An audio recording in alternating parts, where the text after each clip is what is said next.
The Harlequins stand apart from all other Aeldari, bound to a god who survived the fall through cunning and mirth rather than war or sorcery.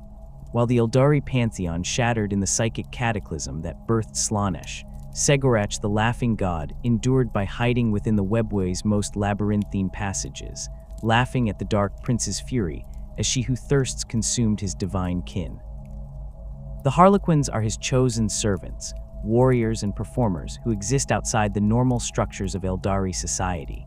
They maintain no permanent homes on Craftworlds or in Comora's spires, instead dwelling within the webway itself, emerging into real space only when their gods will demand it, or when the great enemy threatens the Aeldari race.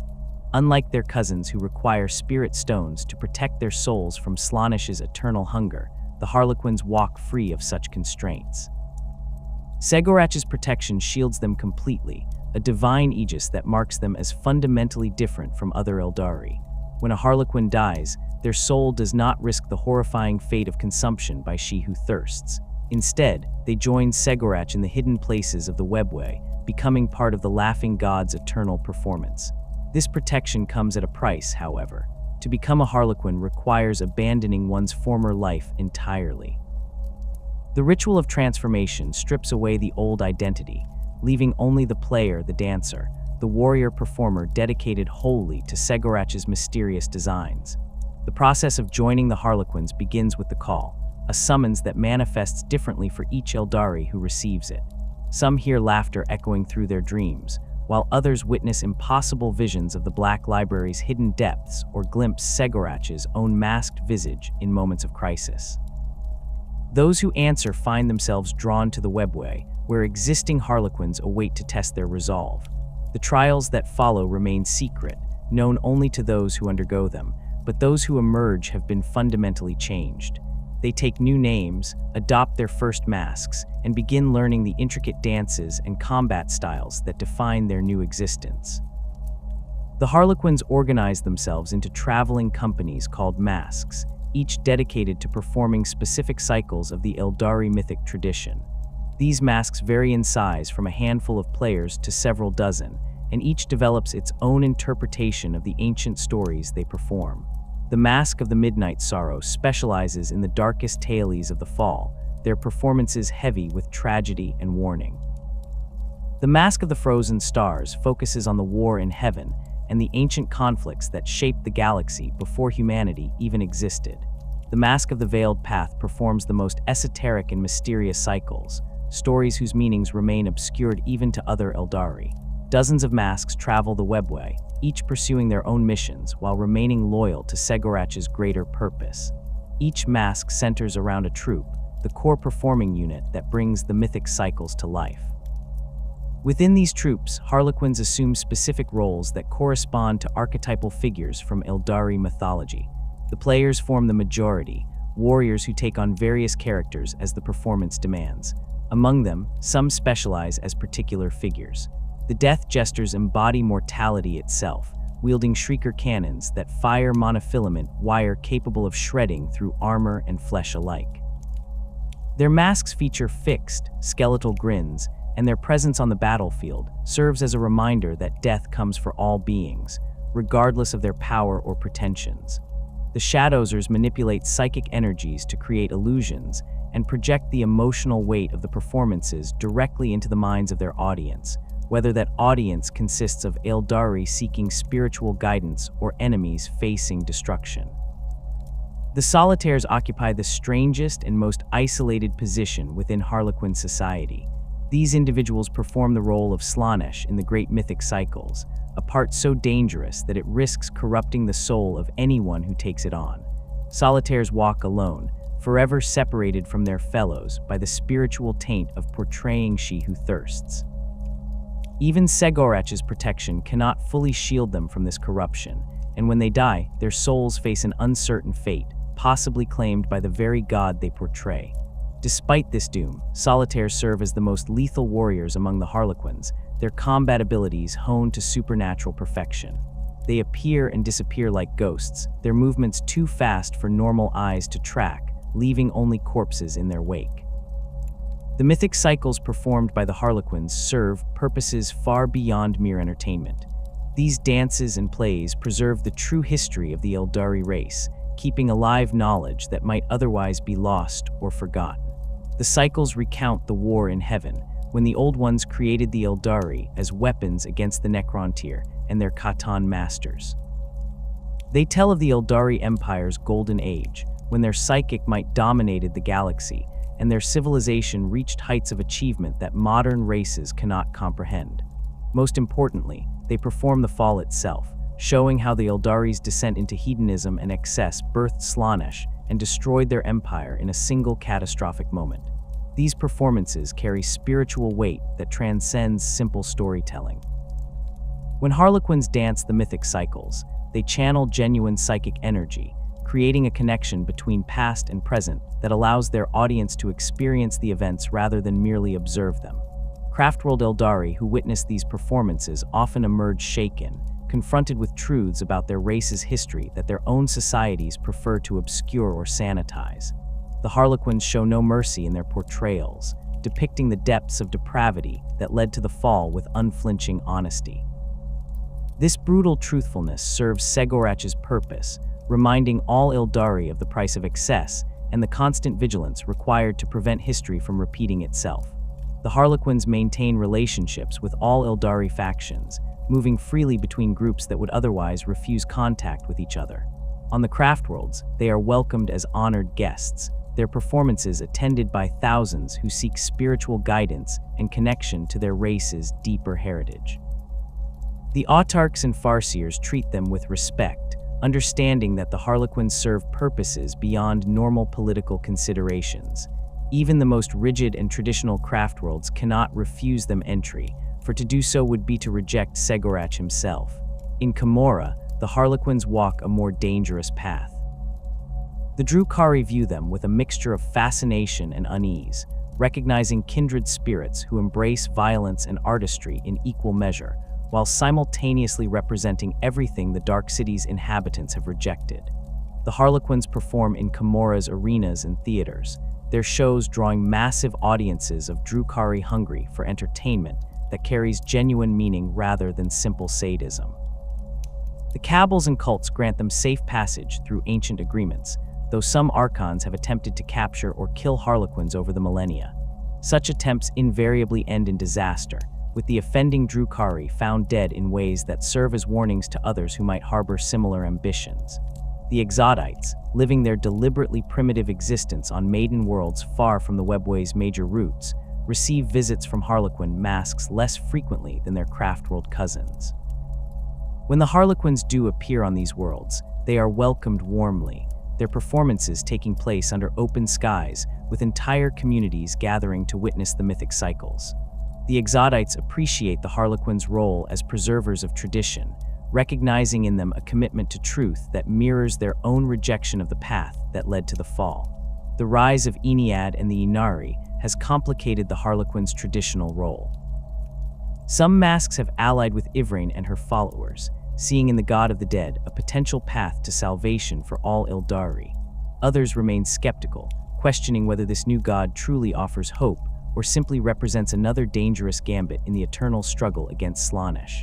The Harlequins who join the Inari do not abandon Cegorach, but rather serve both gods simultaneously, believing that the laughing god and the whispering god work toward complementary goals. This dual loyalty creates tension within some masks, though the Harlequins' fundamental independence means such disagreements rarely escalate into open conflict. When threats emerge that endanger all Aeldari, the Harlequins transform from performers into messengers and warriors. They carry warnings between factions, their neutrality allowing them to coordinate responses that would otherwise be impossible given the hatred between Craftworlds and Camorra. During the 13th Black Crusade, Harlequin masks fought alongside both Craftworld and Drukhari forces, their presence serving as a rallying point that temporarily united the fractured Aeldari race against chaos. Their webway knowledge proves invaluable during such conflicts, allowing Aeldari forces to strike from unexpected angles and retreat before the enemy can respond effectively. The mask represents the fundamental organizational unit of Harlequin society, a troupe of performers bound together by shared purpose and artistic vision. Unlike the rigid hierarchies found in Craftworld society or the brutal power structures of Camorra, masks operate through consensus and mutual understanding. Each member knows their role intimately, and the troop functions as a single organism when performing or fighting. The size of a mask varies considerably depending on its mission and the mythic cycles it specializes in. Some consist of only a dozen members, while others grow to include 50 or more performers, support personnel, and specialists. At the head of each mask stands the Great Harlequin, sometimes called the High Avatar. This individual serves as both artistic director and military commander, responsible for interpreting Cegorach's will and translating it into actionable performances and missions. The Great Harlequin has typically spent centuries mastering every role within the troop, from the most minor character parts to the complex leads that drive the mythic narratives forward. Their mask differs from those worn by other Harlequins, incorporating design elements that mark them as leaders while still maintaining the fundamental anonymity that defines all of Cegorach's servants. When a Great Harlequin speaks, the troop listens, though this authority stems from respect and proven wisdom rather than enforced obedience. The selection of a Great Harlequin follows no standardized process. Some rise to leadership after their predecessor falls in battle, chosen by the troop through methods outsiders never witness. Others receive direct visions from Cegorach, dreams or waking revelations that mark them as destined for command. The transition can occur smoothly over years as an aging Great Harlequin gradually transfers responsibilities to their chosen successor, or it might happen instantaneously when circumstances demand immediate action. Regardless of how they achieve their position, Great Harlequins bear ultimate responsibility for their mask's successes and failures, and they understand that a single misstep can doom not just their troop, but potentially all Aeldari. The players form the core of every mask, versatile performers capable of assuming dozens of different roles as the performance demands. A player might portray a heroic Aeldari warrior in one cycle, then transform into a scheming god or a tragic victim in the next. This flexibility requires extensive training in combat techniques, acrobatic movement, and the subtle arts of character embodiment. Players wear holographic suits that shift appearance based on the role they currently perform, creating visual transformations that happen in the blink of an eye. Their weapons, typically fusion pistols and close combat blades, serve dual purposes as both deadly armaments and props in their performances. The distinction between performance and combat holds little meaning for Harlequins. When a mask engages enemies on the battlefield, they approach the fight as another form of dance, their movements following patterns established through centuries of rehearsal and refinement. Players leap and spin through enemy fire, their flip belts allowing them to defy gravity in ways that confuse and disorient their opponents. They strike with surgical precision, each blow calculated to create maximum effect while maintaining the aesthetic flow of the overall engagement. Watching a Harlequin troop fight resembles witnessing a deadly ballet, beautiful and horrifying in equal measure. Death jesters occupy a specialized position within each mask, embodying the inevitability of mortality itself. These grim figures wear masks featuring fixed skeletal grins, their faces frozen in expressions that mock the living while honoring the dead. Each death jester carries a shrieker cannon, a weapon that fires monofilament wire at hypersonic velocities. When these wires strike their targets, they slice through armor, flesh, and bone with equal ease, reducing victims to component parts in seconds. The psychological impact of the shrieker cannon matches its physical destructiveness, as enemies watch their comrades literally torn apart by invisible threads they cannot see or defend against. Beyond their role as heavy weapons specialists, death jesters serve as the troop's chroniclers and remembrancers. They record the deeds of their mask, preserving stories of victories and defeats for future generations. When a Harlequin falls in battle, the death jester ensures their sacrifice receives proper recognition in the troop's ongoing narrative. This dual nature, combining lethal efficiency with scholarly documentation, reflects the Harlequin philosophy that death and memory intertwine inseparably. The death jester reminds everyone, ally and enemy alike, that all stories end eventually, and only the manner of that ending determines whether one achieves lasting significance. Shadowsers wield psychic powers that blur the line between illusion and reality. These psykers project emotions directly into the minds of those around them, making audiences feel the weight of the performances rather than simply observing them. During combat, Shadowsers create phantasmal images that confuse enemies, making them see threats that do not exist while missing real dangers until too late. Their abilities extend beyond simple trickery, however. A skilled Shadowser can reach into an opponent's mind and extract their deepest fears, then manifest those terrors as tangible hallucinations that can drive even hardened warriors into panic. The training required to become a Shadowser exceeds that of ordinary players by orders of magnitude. These individuals must master not only the physical aspects of performance, but also develop their psychic talents to levels that rival Craftworld warlocks. They study the emotional resonances of different mythic cycles, learning which stories evoke which responses, and how to amplify those reactions through careful manipulation of psychic energy. A Shadowser's mask incorporates psycho-reactive crystals that glow with inner light during performances, creating visual effects that enhance their illusions and mark them as figures of mystical authority within the troupe. Solitaires exist outside the normal structure of any mask, walking alone between troops without formally joining any of them. These individuals have accepted the most dangerous role in all of Harlequin society by agreeing to portray Slaanesh in the mythic cycles.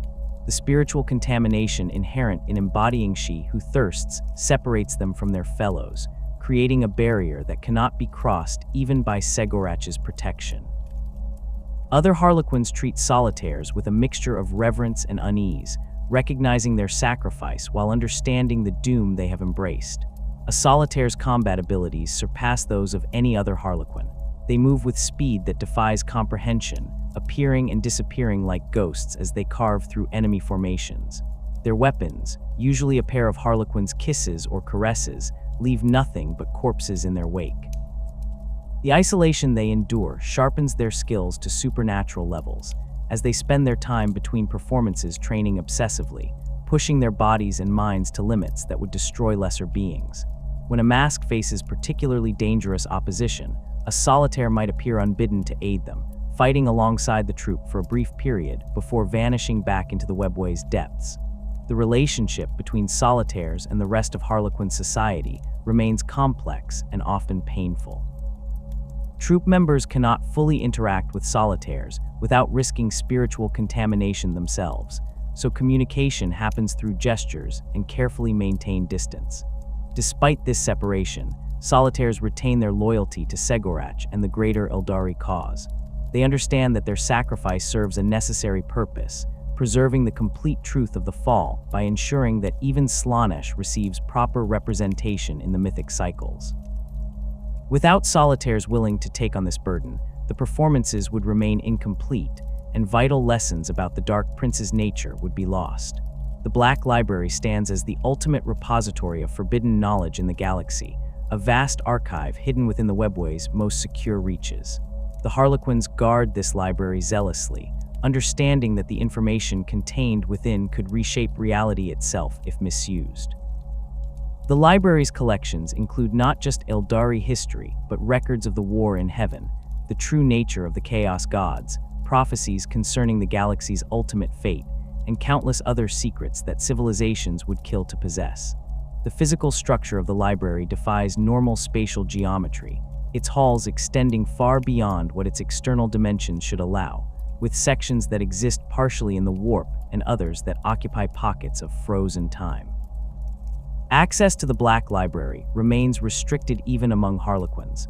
Only the most trusted and experienced members of the masks receive permission to enter its halls, and even they can access only specific sections relevant to their current missions.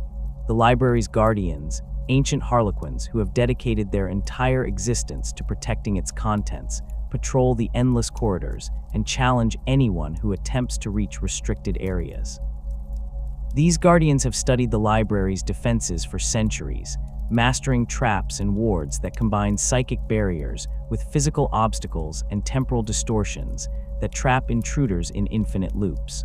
The library contains the complete and unedited history of the Aeldari race, including records that the Craftworlds have deliberately suppressed or forgotten. The depths of depravity that led to the fall received documentation in excruciating detail, preserving evidence of the atrocities and excesses that birthed Slaanesh. Accounts of the Empire's golden age show both its magnificent achievements and the seeds of corruption that eventually destroyed it. Prophecies recorded by ancient farseers before the fall warn of threats that have yet to manifest, their predictions waiting for the proper moment to reveal their significance. Beyond Aeldari history, the Black Library archives information about other races and civilizations. Records from the War in Heaven describe the Old One's genetic engineering programs and the Necrontyrs' transformation into the Undying Necrons. Documents detail the rise of humanity and the Emperor's plans for his species, including information about the Primarchs and the Horus heresy that the Imperium itself has lost or deliberately obscured.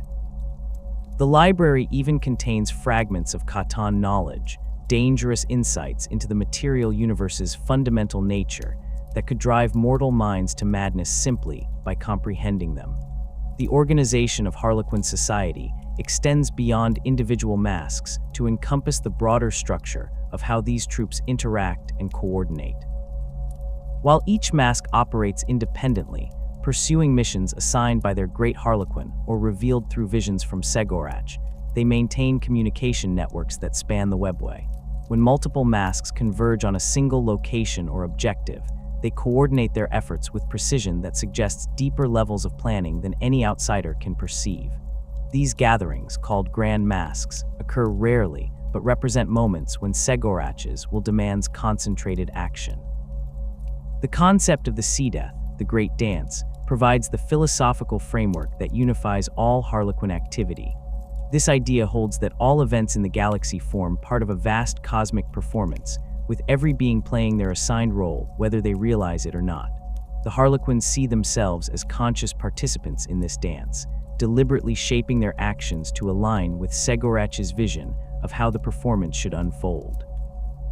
Each mask interprets the Sea Death differently, focusing on specific aspects or cycles that resonate with their particular understanding of the Laughing God's intentions. Some masks specialize in specific mythic cycles, becoming acknowledged experts in particular stories or historical periods. These troops develop unique interpretations of their chosen material, adding layers of meaning and nuance that distinguish their performances from those of other masks. The specialization extends to combat tactics as well, with masks that focus on aggressive mythic cycles developing fighting styles that emphasize direct assault, while those dedicated to trickster stories employ elaborate ambushes and misdirection. This diversity ensures that the Harlequins can respond to any situation with appropriate force and methodology, drawing upon the full breadth of Aeldari martial and artistic tradition. The players represent the foundation upon which every mask builds its performances and military operations. These warriors train for decades to master the physical demands of their art, developing strength, speed, and agility that surpasses even the already superhuman capabilities of standard Aeldari. Their training encompasses hundreds of combat forms drawn from every era of Aeldari history, from the ancient techniques used during the War in Heaven to modern styles developed in response to contemporary threats. Each player learns to wield multiple weapon types with equal proficiency, though most favor the iconic close combat weapons that define Harlequin warfare. The Harlequin's kiss stands as the most recognizable of these weapons, a tube-like device worn on the forearm or integrated into gauntlets. When activated during a strike, the kiss fires a monofilament wire directly into the victim's body. This wire, only a single molecule thick, extends to several meters in length and thrashes violently inside the target, liquefying organs and shredding tissue from within. The effect proves instantly fatal to most opponents, and even heavily armored foes find their protection meaningless against a weapon that bypasses external defenses entirely. The name derives from the weapon's activation method, which requires the wielder to make contact with their target in what appears to be an almost gentle touch before the devastating internal damage occurs. The Harlequins embrace functions similarly, but incorporates a different mechanism for delivering death. Rather than firing a wire, The embrace extends multiple monofilament ribbons that wrap around the target upon contact, constricting with enough force to slice through armor, bone, and flesh simultaneously. The ribbons move independently, seeking weak points in enemy defenses and exploiting them with surgical precision. Players wielding embraces often adopt fighting styles that emphasize grappling and close holds, using their acrobatic abilities to position themselves for optimal strikes while avoiding enemy counterattacks. Beyond these specialized close combat weapons, players carry ranged armaments suited to their role as mobile assault troops. Fusion pistols provide devastating anti-armor capability in a compact package, firing focused beams of superheated matter that can melt through vehicle hulls and reduce infantry to ash. The weapon's relatively short range matters little to Harlequins, who close distance with enemies so rapidly that extended firefights rarely occur. Shuriken pistols offer higher rates of fire and larger ammunition capacity, useful for suppressing enemy positions or engaging multiple weak targets simultaneously. The monomolecular discs fired by these weapons slice through flesh and light armor with ease, and their gyroscopic stabilization allows for accurate fire even while the shooter performs acrobatic maneuvers. The holographic suits worn by players serve purposes beyond simple camouflage or visual transformation. These sophisticated systems incorporate hollow fields that project multiple false images of the wearer, creating a bewildering array of overlapping figures that make targeting the real Harlequin nearly impossible. Enemy soldiers find themselves shooting at phantoms, while the actual threat approaches from an unexpected angle. The suits also contain psycho-reactive materials that respond to the wearer's emotional state and intended role, shifting colors and patterns to match the character being portrayed. A player assuming the role of a heroic warrior king might appear in brilliant golds and crisp whites, while the same individual portraying a treacherous schemer would manifest in deep purples and shifting blacks. Each player within a troop specializes in particular character archetypes drawn from Aeldari mythology, developing expertise in portraying specific types of figures across different mythic cycles. Some focus on heroic leads, the champions and warriors who drive narratives forward through action and courage. Others specialize in supporting characters, the advisors, lovers, and companions who provide context and emotional depth to the central figures. Still others take on antagonistic roles, portraying villains and monsters whose defeats provide catharsis and moral instruction. This specialization does not limit players to single character types, but rather indicates which roles they have mastered most completely and perform with greatest skill. The versatility required of players extends to tactical adaptability on the battlefield. A troop might deploy with players configured for assault operations, their weapons and equipment optimized for close-quarters combat and rapid strikes. The same troop, facing different opposition in a subsequent engagement, could reconfigure entirely, with players adopting ranged combat loadouts and supporting fire positions. This flexibility makes Harlequin forces exceptionally difficult to counter, as enemies cannot predict their approach or prepare appropriate defenses based on previous encounters. Shadowsers occupy a position within the troop that combines spiritual leadership with practical application of psychic warfare. These individuals undergo training that extends far beyond what ordinary players experience, delving into the warp's nature and learning to manipulate its energies without succumbing to corruption. The protection Cegorach provides proves essential during this training, as the psychic techniques Shadowsers master would expose unshielded souls to demonic predation. They learn to perceive the emotional resonances that connect all living beings, identifying the threads of fear, hope, anger, and joy that can be pulled to create desired effects. In performance, Shadowsers project the emotional content of mythic cycles directly into the minds of their audience. Spectators do not merely watch the fall's recreation, but experience the despair and horror that accompanied the birth of Slaanesh. They feel the pride and glory of the ancient Aeldari Empire at its height, understanding viscerally what was lost when their civilization collapsed. This direct psychic connection creates performances of devastating impact, leaving audiences shaken and transformed by what they have witnessed. The Shadowser controls the intensity of these projections carefully, ensuring that viewers receive the intended lessons without suffering psychological damage from overwhelming emotional input. When the mask transitions from performance to combat, Shadowsers deploy their abilities as weapons of psychological warfare. They reach into enemy minds and extract fears, then amplify those terrors until rational thought becomes impossible. Imperial guardsmen might suddenly perceive their comrades as demonic threats, turning their weapons on each other in panic. Space Marines, supposedly immune to fear through their conditioning and genetic modification, find themselves confronting manifestations of their chapter's greatest failures and shames. Even orcs, whose simple psychology usually resists psychic manipulation, can be confused by illusions that make them see their enemies as fellow greenskins, disrupting their natural aggression. The phantasmal images created by Shadowsers possess substance beyond simple visual trickery. These constructs interact with the physical world in limited ways, creating sounds, generating heat signatures, and even producing false psychic emanations that register on enemy detection equipment.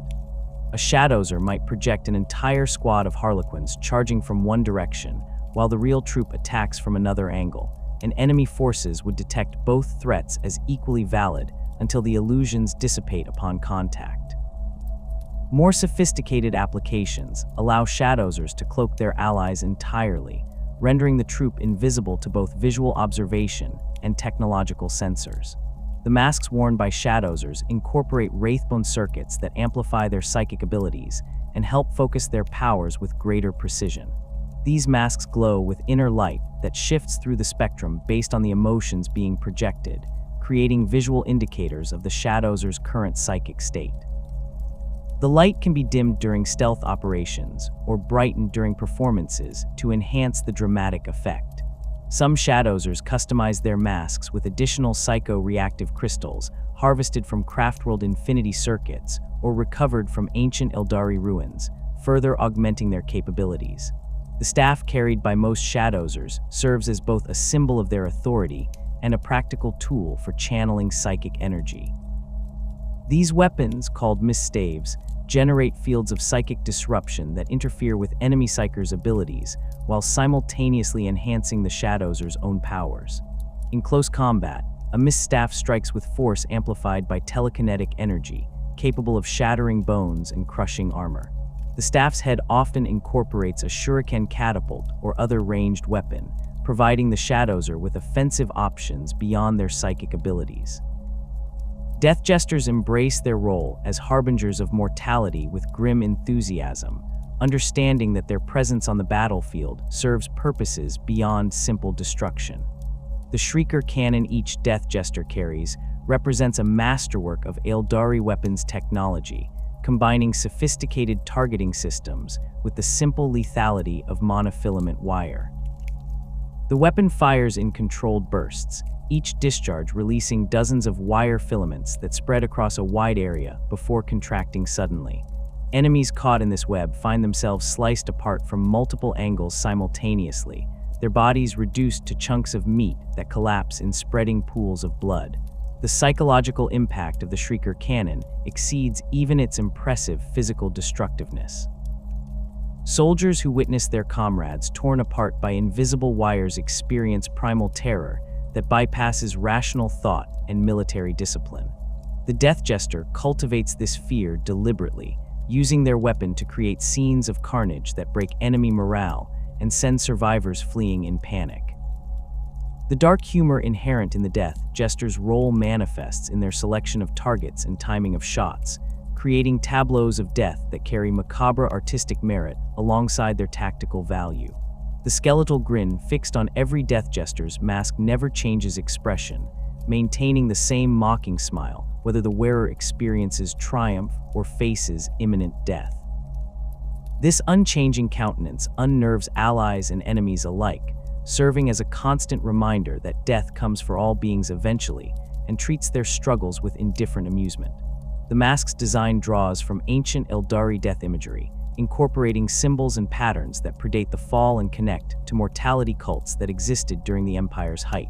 Beyond their combat role, Death Jesters maintain the troops' records and preserve the memory of fallen Harlequins. They compose death poems for each member who falls in battle, verses that capture the essence of the deceased's contribution to the mask and ensure their sacrifice receives proper recognition. These poems become part of the troupe's ongoing narrative, woven into future performances as references and callbacks that honor the dead while instructing the living. The Death Jester recites these verses during private ceremonies held within the webway, gatherings where the troupe mourns their losses and reaffirms their commitment to Cegorach's service. The specialized vehicle pilots within each mask provide crucial mobility and fire support that amplifies the troupe's effectiveness. Skyweavers pilot jet bikes that combine speed with firepower, mounting heavy weapons that would be impractical for infantry to carry. These bikes incorporate the same hollow field technology used in personal suits, generating multiple false images that make accurate targeting nearly impossible. Skyweaver pilots train extensively in three-dimensional combat, learning to exploit vertical space and perform maneuvers that would be suicidal for less skilled riders. They strafe enemy positions with haywire cannons that disrupt technology and shuriken cannons that shred infantry, then disengage before return fire can track them effectively. Voidweavers operate the larger transport skimmers that carry troops into battle and provide heavy weapons support during engagements. These vehicles mount star boluses that fire explosive charges connected by monofilament wire, creating devastating area, affect weapons that clear enemy positions and destroy light vehicles. The Voidweaver's pilot and gunner work in perfect synchronization, the pilot positioning the vehicle for optimal firing angles, while the gunner acquires targets and unleashes destruction. The transport capacity allows the vehicle to deploy a full squad of players directly into combat zones, then extract them just as rapidly when tactical situations change. The integration of these specialized roles creates a combined arms force that operates with cohesion impossible for other armies to achieve. Players form the core infantry element, closing with enemies and engaging in the brutal close combat that defines Harlequin warfare. Shadowsers support them with psychic powers that confuse opponents and amplify the troops' effectiveness. Death Jesters provide covering fire and eliminate priority targets, their Shrieker cannons clearing paths through enemy formations. Skyweavers and Voidweavers deliver the troop to battle and offer mobile firepower that complements the infantry's assault. Each element understands its role instinctively, the result of countless rehearsals and performances that have forged the mask into a unified whole. The path of the Solitaire begins with a choice that few Aeldari possess the courage to make. When a Harlequin decides to portray Slaanesh in the mythic cycles, they understand the price they will pay. Cegorach's protection, which shields all other Harlequins from She Who Thirsts, cannot fully extend to those who embody the Dark Prince in performance. The act of taking on this role creates a spiritual taint that seeps into the performer's soul, a corruption that grows with each portrayal until it becomes permanent. Other Harlequins cannot approach Solitaires without risking contamination themselves, creating an isolation that extends beyond mere physical separation into a fundamental spiritual divide.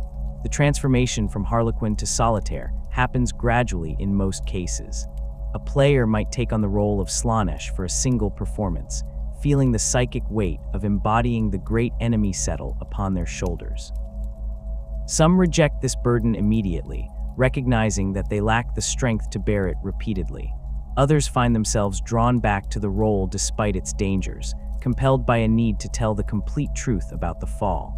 Each subsequent performance deepens the connection between the Solitaire and the entity they portray, until eventually the separation becomes impossible.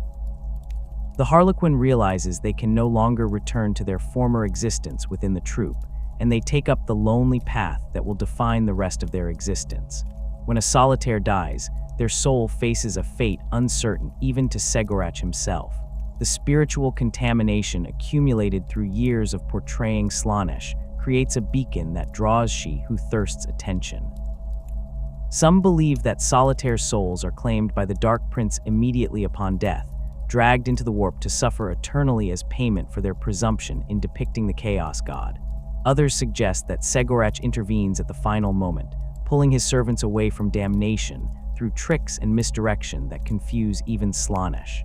The truth remains unknown, and solitaires themselves refuse to speculate about their ultimate destiny. They accept damnation as the likely outcome of their choice and continue their service regardless. This acceptance of doom transforms solitaires into something beyond ordinary Harlequins. The isolation strips away everything except pure purpose, leaving warriors who have refined their skills to levels that defy comprehension. A solitaire trains constantly during the periods between performances, pushing their body through exercises that would cripple lesser beings. They practice combat forms in empty webway corridors, their movements so fast that they blur even to Aeldari eyes. The flip belts that allow other Harlequins to perform acrobatic maneuvers become extensions of the solitaire's will, enabling feats of mobility that appear to violate physical laws entirely. The combat prowess of a solitaire surpasses that of nearly any individual warrior in the galaxy. They move through battlefields like ghosts, appearing behind enemy lines without warning and disappearing before retaliation becomes possible. Their strikes land with surgical precision, each blow calculated to kill instantly and position the solitaire for their next attack. A single solitaire can tear through entire squads of enemy soldiers in seconds, leaving only corpses arranged in patterns that suggest choreographed performances rather than desperate combat. Space Marines, genetically engineered super soldiers who represent humanity's finest warriors, fall before solitaires with shocking ease. The transhuman reflexes and enhanced physiology that make Adeptus Astartes nearly invincible against normal opponents prove inadequate against foes who move faster than their nervous systems can process. The weapons favored by solitaires reflect their role as ultimate close combat specialists. Most carry a Harlequin's caress on one hand and a Harlequin's kiss on the other, combining the constricting ribbons of the former with the internal devastation of the latter. This dual weapon approach allows solitaires to adapt their attacks based on opponent type and tactical situation. Against heavily armored foes like Terminators or Chaos Warriors, the kiss proves more effective, its monofilament wire bypassing external protection to liquefy internal organs. Against faster opponents, or when facing multiple enemies simultaneously, the caress provides better coverage, its extending ribbons capable of engaging several targets with a single strike. Some solitaires customize their weapons extensively, incorporating modifications that enhance their already formidable lethality.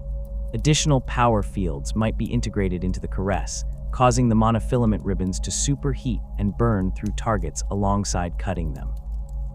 The kiss could be modified to fire multiple wires in rapid succession rather than a single extended filament, allowing the wielder to kill several enemies in quick succession without needing to physically move between them.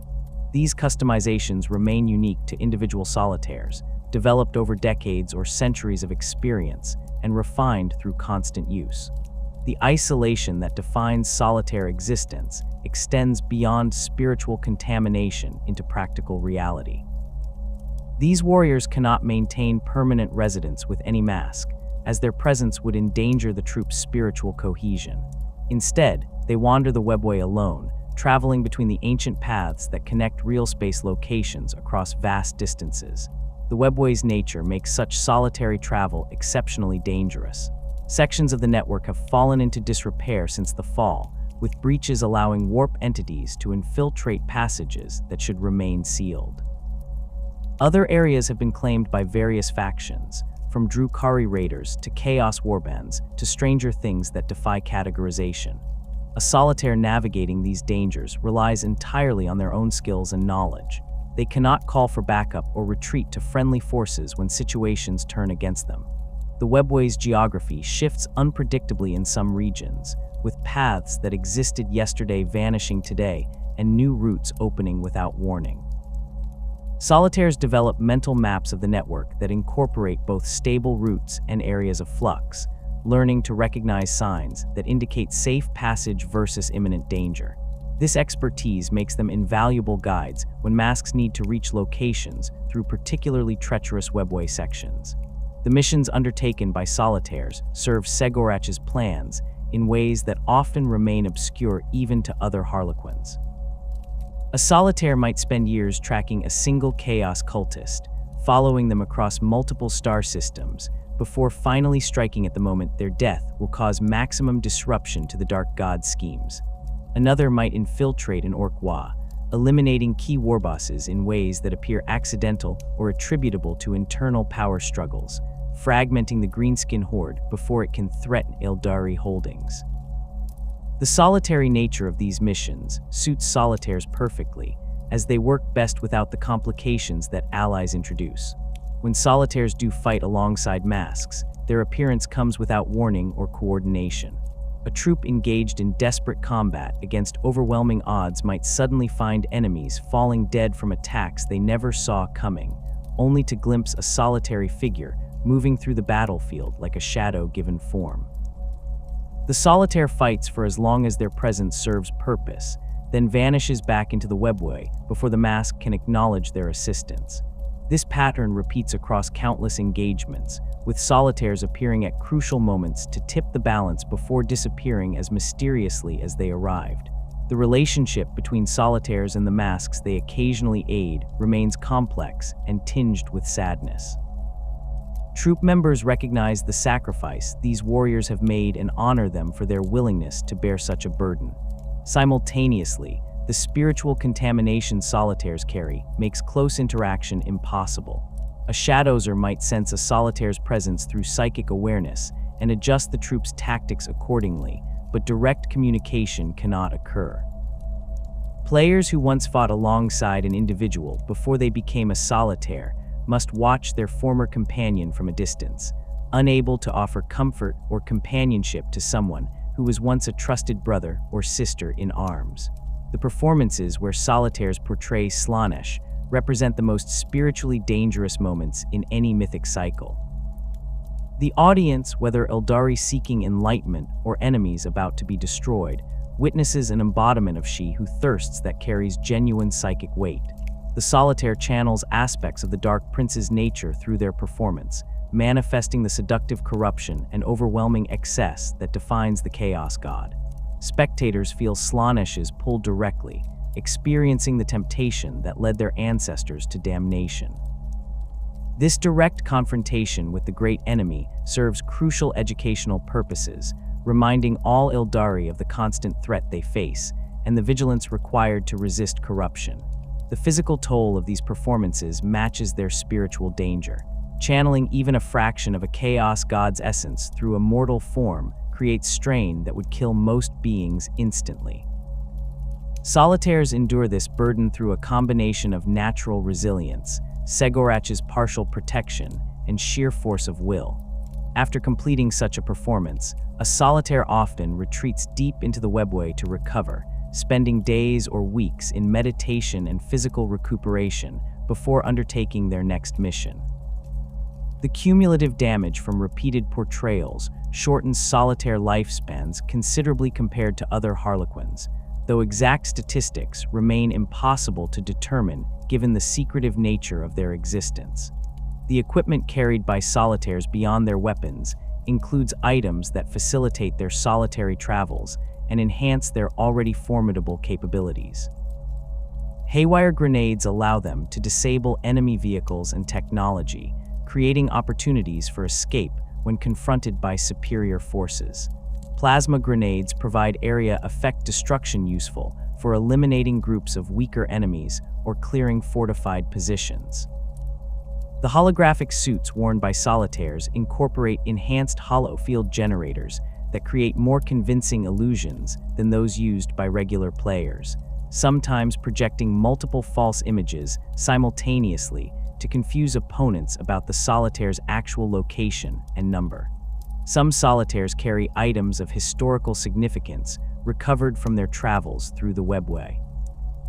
Ancient weapons dating back to the War in Heaven, artifacts created by Aeldari civilizations that predate the Fall, or relics touched by the gods themselves before the Pantheon's destruction. These objects serve practical purposes while also connecting the solitaire to the deep history they help preserve through their performances.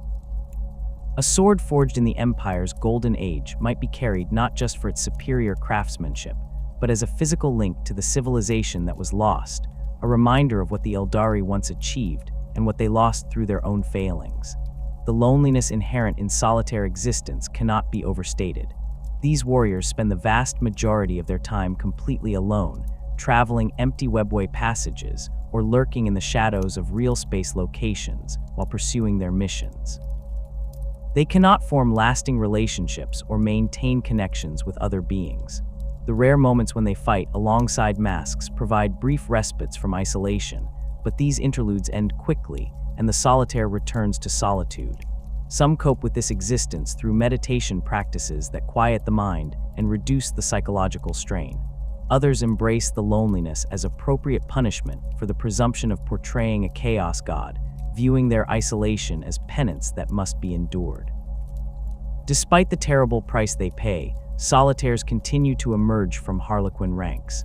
The mythic cycles demand complete telling, and Slaanesh must be portrayed for the performances to convey their full truth. Each generation produces individuals willing to make this sacrifice, accepting damnation so that others might learn from the fall's lessons. The existence of solitaires testifies to the depth of commitment that defines Harlequin society, demonstrating that some truths carry such importance that individuals will sacrifice their very souls to preserve and communicate them. This willingness to embrace personal doom for the greater good of the Aeldari race places solitaires among the most tragic and heroic figures in a civilization defined by tragedy. The weapons and equipment employed by the Harlequins represent the pinnacle of Aeldari technological achievement, combining millennia of accumulated knowledge with artistic sensibilities that transform tools of war into objects of terrible beauty. Unlike the Craftworlds, which must carefully husband their resources and rely increasingly on wraithbone constructs to supplement dwindling populations, or the Drukhari, whose technology emphasizes torture and suffering above all else, Harlequin wargear serves the specific needs of warriors who fight as they perform. Every piece of equipment must facilitate the acrobatic combat style that defines their approach to warfare, while maintaining the aesthetic coherence necessary for proper mythic cycle performances. The Harlequin's kiss stands as perhaps the most iconic weapon in their arsenal, a device that exemplifies the Aeldari approach to warfare through precision rather than brute force. The weapon itself appears deceptively simple, consisting of a tubular housing approximately 30 centimeters in length, typically mounted along the forearm or integrated into specialized gauntlets.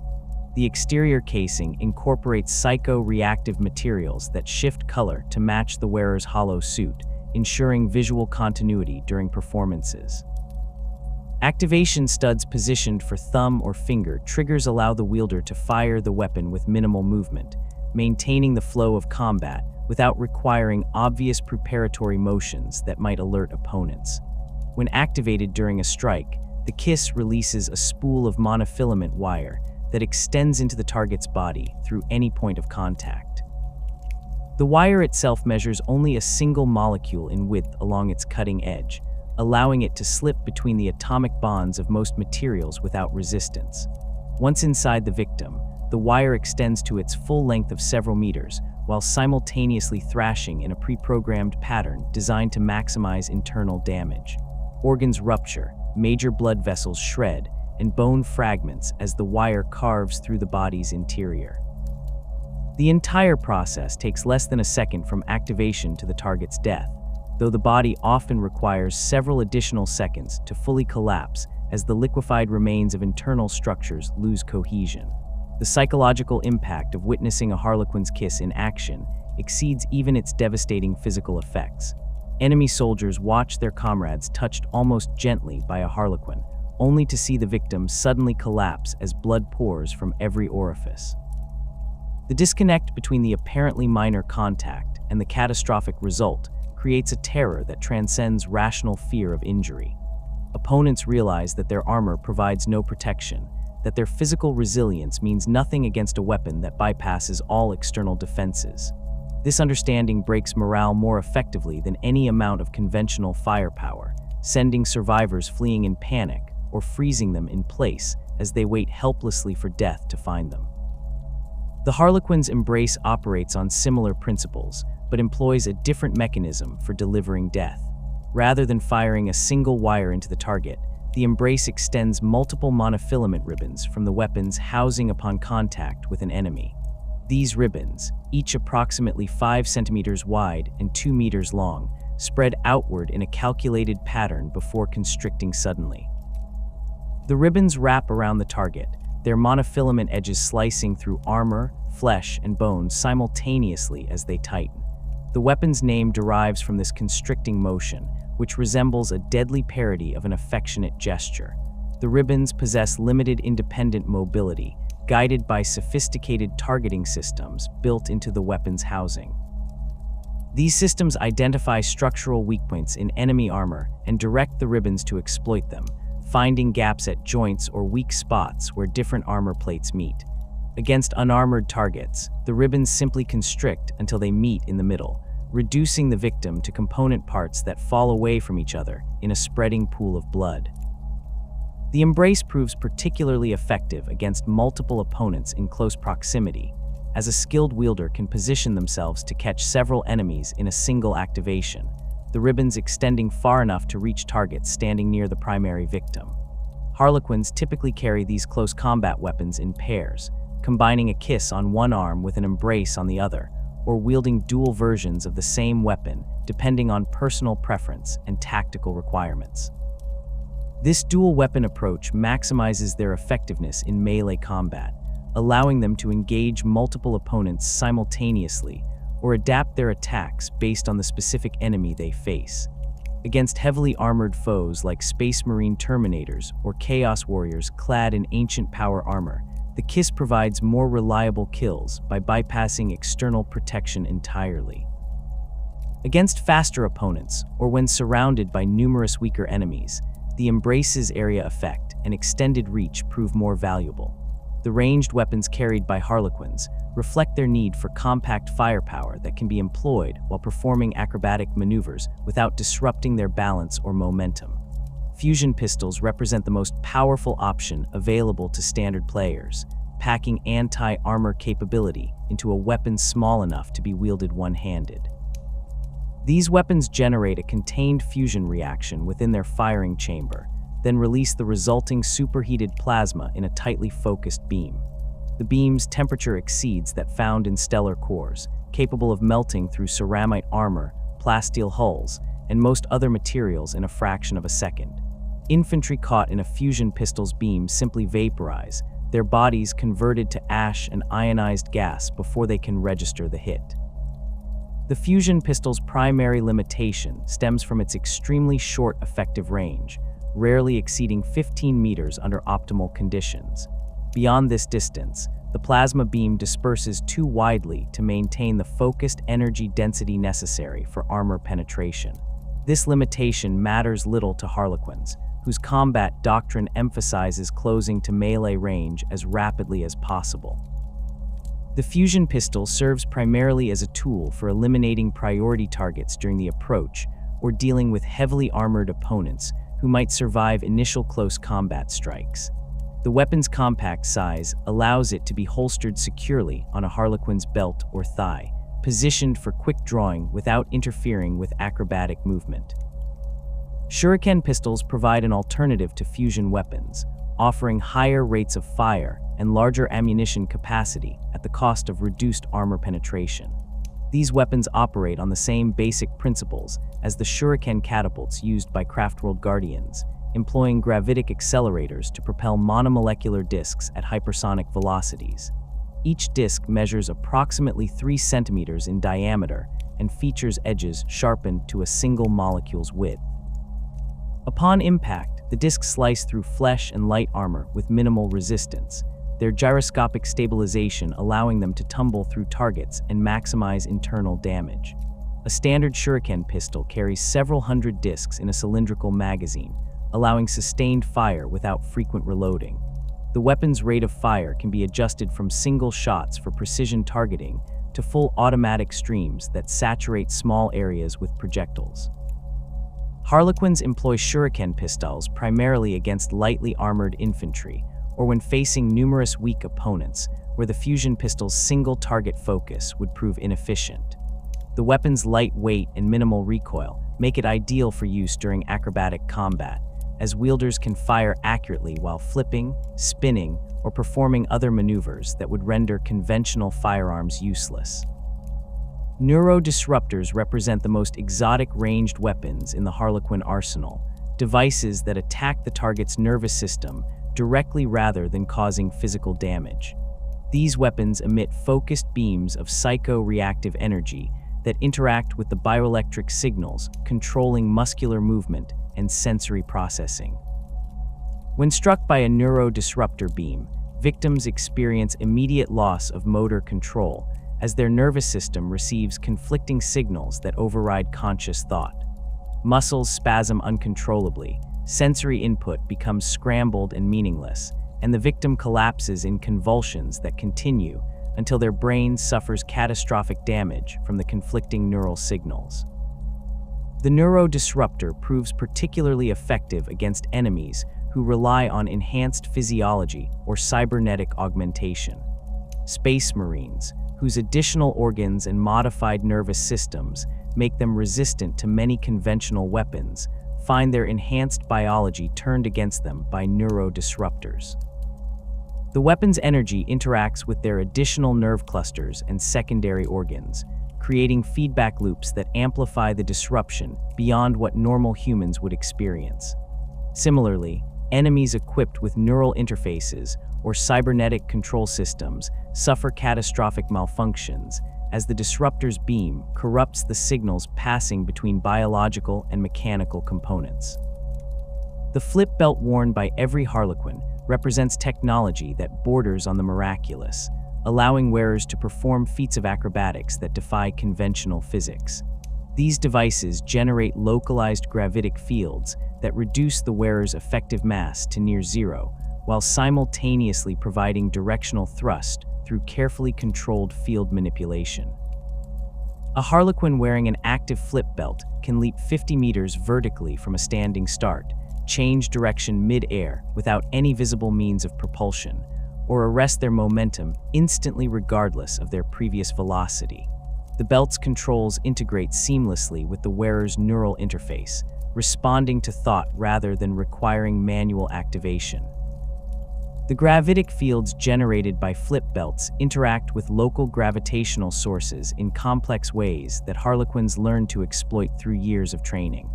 On high-gravity worlds, the belt works harder to counteract the increased pull, slightly reducing its effectiveness, but still allowing superhuman mobility.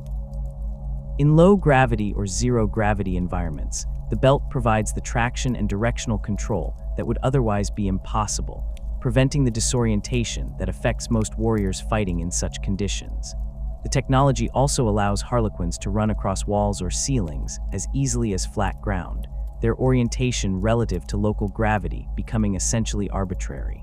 Combat applications of flip belt technology extend far beyond simple mobility enhancement. Harlequins use the belts to execute attack approaches that enemies cannot predict or defend against, appearing from unexpected angles and directions that conventional tactics do not account for. A player might leap over an enemy formation, fire their fusion pistol downward while inverted at the apex of their jump, then land behind enemy lines already moving toward their next target.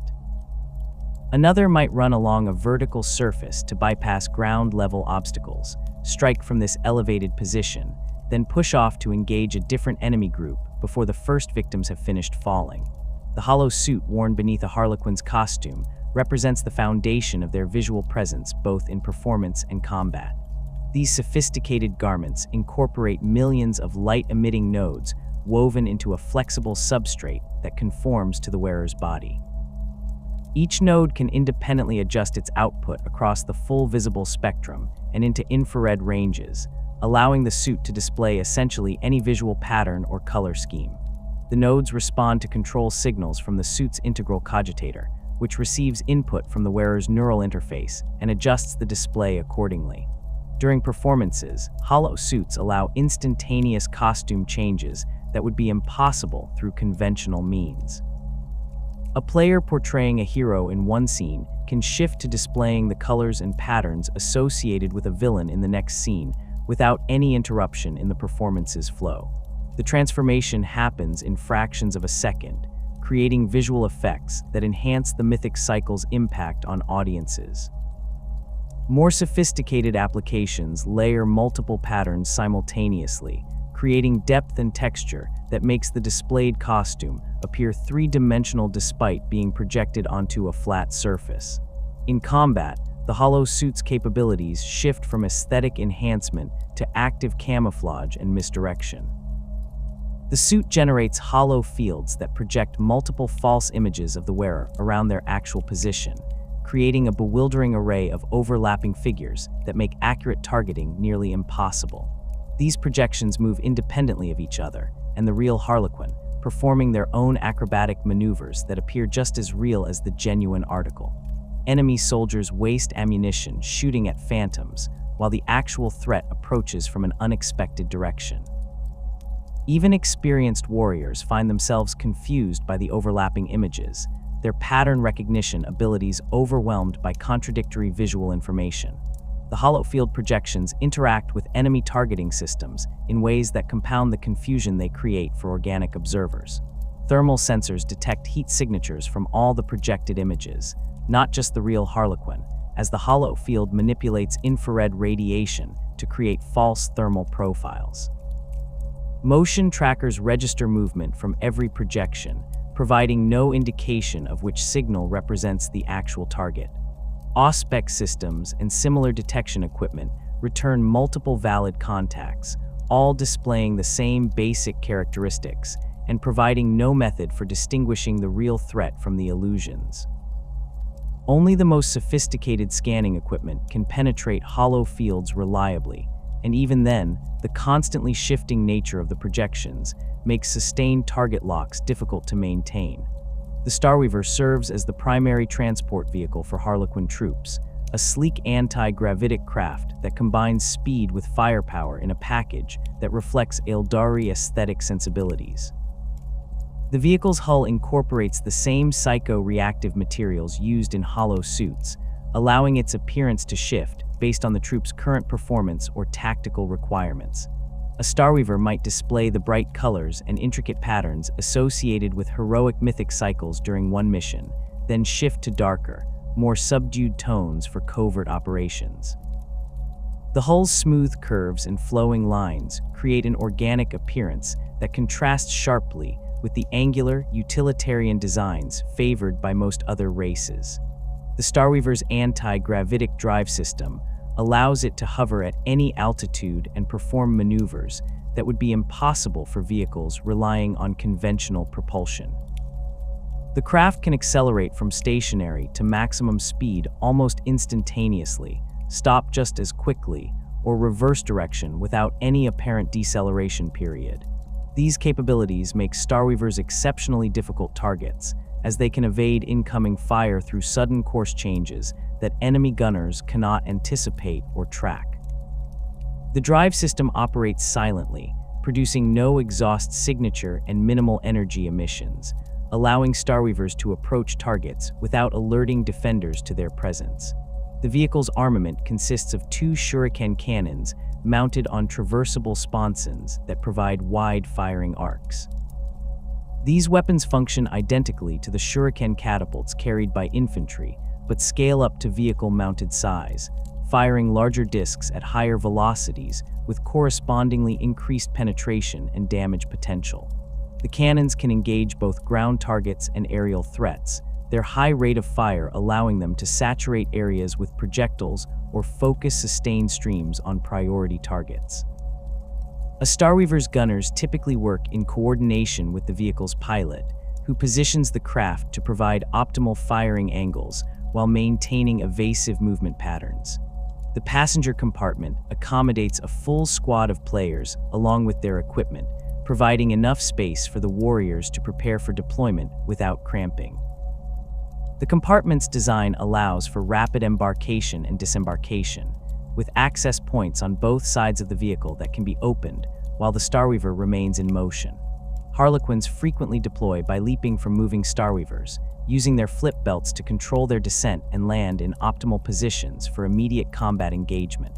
The vehicle can also extract troops just as rapidly, hovering briefly while warriors leap aboard before accelerating away from danger. Starweavers possess the capability to navigate webway portals, a feature that distinguishes them from most vehicles employed by other races.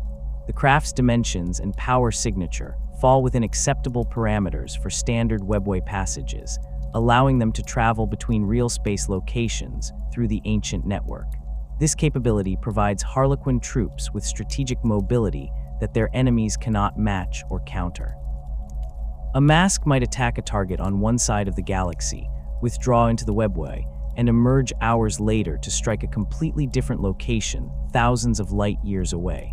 The unpredictability this creates makes defending against Harlequin raids exceptionally difficult, as potential targets cannot anticipate where or when attacks might occur.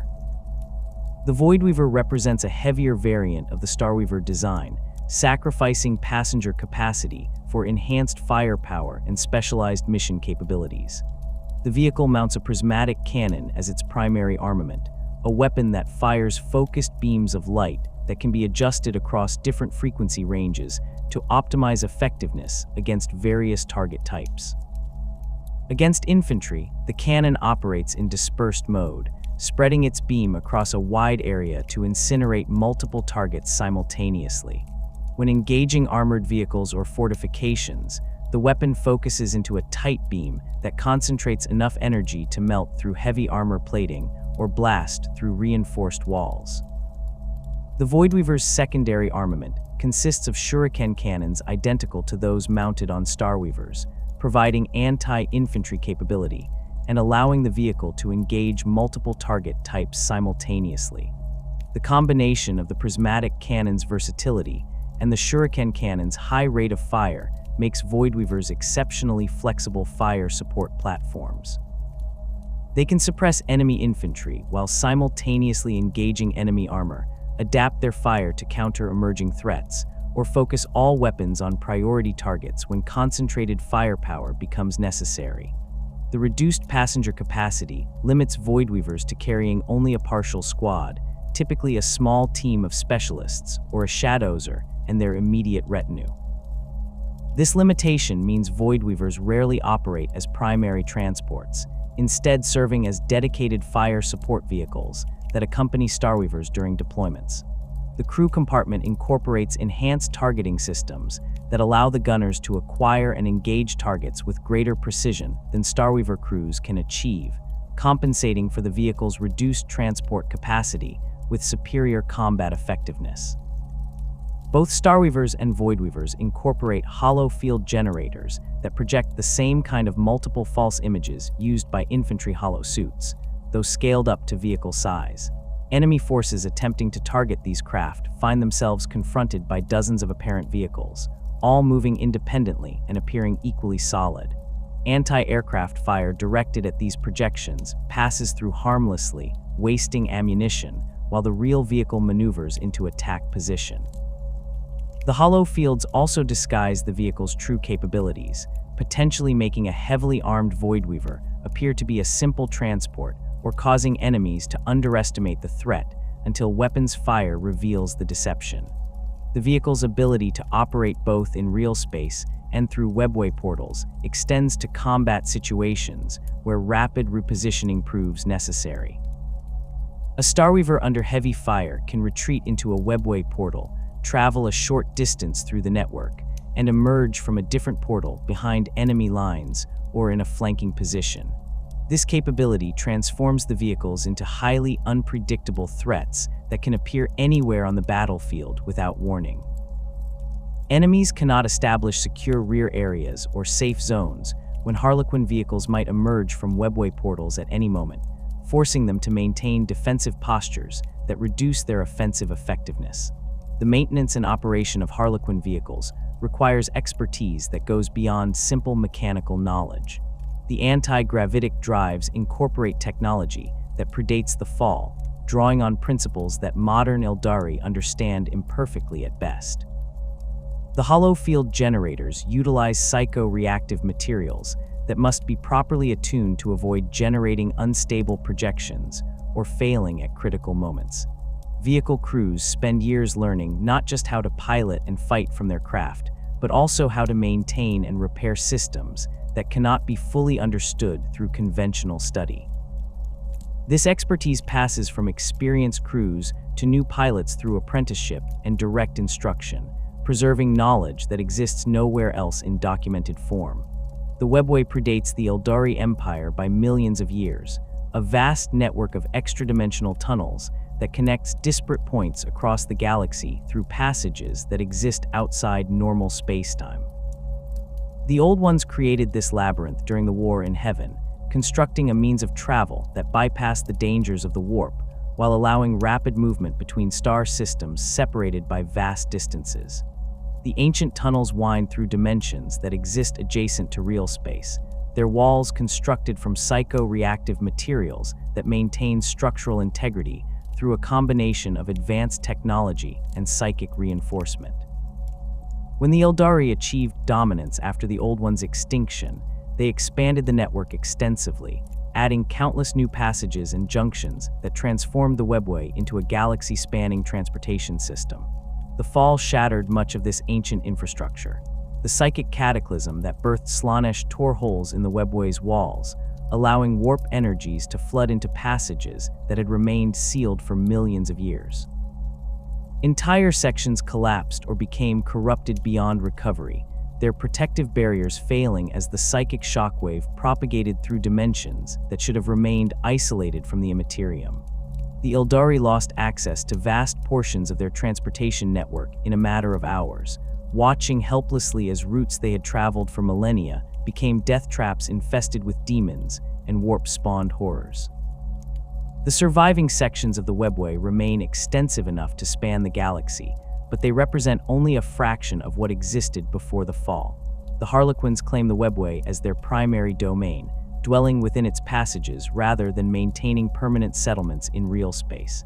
Their masks travel constantly through the ancient tunnels, moving between performances and missions without ever establishing fixed bases or territorial holdings. The webway's nature suits their nomadic existence perfectly, providing both sanctuary from external threats and highways that allow them to appear anywhere in the galaxy without warning. A mask might perform on a craftworld orbiting the eastern fringe one day, then strike a chaos warband threatening a maiden world near the galactic core the next, the journey between these locations taking hours rather than the months or years conventional travel would require.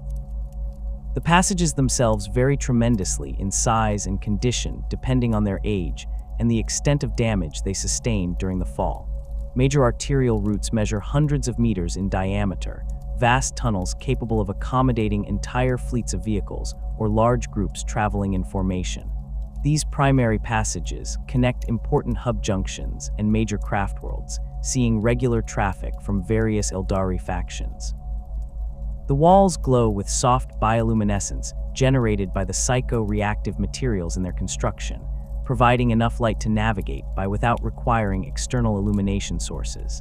The floor surfaces remain smooth and level despite millions of years without maintenance, a testament to the Old One's engineering capabilities. Secondary passages branch off from the major routes, smaller tunnels that lead to less significant destinations, or provide alternate paths between primary junctions. These corridors might measure only 10 or 20 meters across, sized for small groups traveling on foot or individual vehicles. The illumination in secondary passages tends to be dimmer and less reliable, with sections falling into complete darkness where the psycho-reactive materials have degraded over time. Harlequins navigate these darker areas through a combination of natural Aeldari night vision and technological aids built into their equipment, moving confidently through passages that would leave other travelers disoriented and lost. The smallest passages, sometimes called capillaries, connect individual locations to the broader network through tunnels barely wide enough for a single person to walk through comfortably. These routes often lead to hidden entrances on craftworlds, maiden worlds, or other locations where the Aeldari maintain covert access points. The capillaries see little traffic beyond Harlequins and occasional scouts or rangers, their existence unknown to most Aeldari, and their entrances concealed through sophisticated camouflage and psychic wards. A capillary might emerge inside a forgotten shrine on a craft world, behind a waterfall on a maiden world, or within a ruined structure on a planet the Aeldari abandoned millennia ago. Cegorach's hidden pathways represent the webway's deepest secrets, routes known only to the Harlequins, and perhaps the laughing god himself. These passages do not appear on any maps or charts maintained by Craftworld farseers or Drukhari archons. They twist through dimensions that conventional webway travel cannot access, following trajectories that defy normal spatial geometry. A Harlequin entering one of these hidden paths might walk for only a few minutes before emerging at a destination that should require days of travel through standard routes. The paths shift and change unpredictably, with routes that existed yesterday potentially vanishing today or leading to completely different destinations without warning. The Harlequins guard knowledge of these hidden pathways zealously, understanding that their strategic value depends on maintaining absolute secrecy. A mask pursued by enemies can vanish into passages that their pursuers cannot follow or even detect, effectively disappearing from the galaxy until they choose to emerge elsewhere. The paths allow Harlequins to bypass webway sections controlled by hostile forces, traveling through Drukhari-held territory without alerting the Dark City's inhabitants or circumventing breaches and corrupted zones that would force other travelers into lengthy detours. This mobility makes the Harlequins effectively impossible to pin down or contain, as they can always escape through routes their enemies do not know exist. The mechanisms that allow these hidden paths to function remain mysterious even to the Harlequins who use them regularly. Some passages appear to exist in quantum superposition, simultaneously connecting multiple locations until an observer enters and collapses the possibilities into a single destination.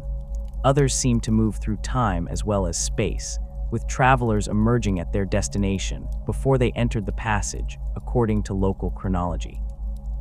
The most disturbing paths pass through regions where reality becomes thin, allowing glimpses into other dimensions or alternate timelines where history unfolded differently. Harlequins learn to navigate these aberrant passages through experience and intuition rather than maps or logical planning, trusting in Cegorach's guidance to lead them safely through routes that should not exist. The Black Library occupies a location deep within the webway's most secure regions, hidden behind defenses and misdirection that make it effectively impossible for outsiders to find. The library does not maintain a fixed position within the network, instead shifting between multiple possible locations through mechanisms that even the Harlequins do not fully understand.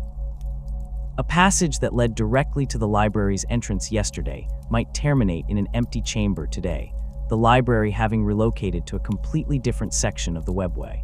This constant movement serves as the first and most effective layer of defense against those who would seek the forbidden knowledge contained within the library's halls.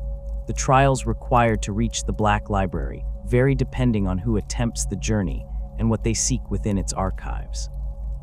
Harlequins traveling to the library on authorized business might face relatively straightforward tests of identity and purpose, psychic challenges that verify their intentions without imposing excessive hardship.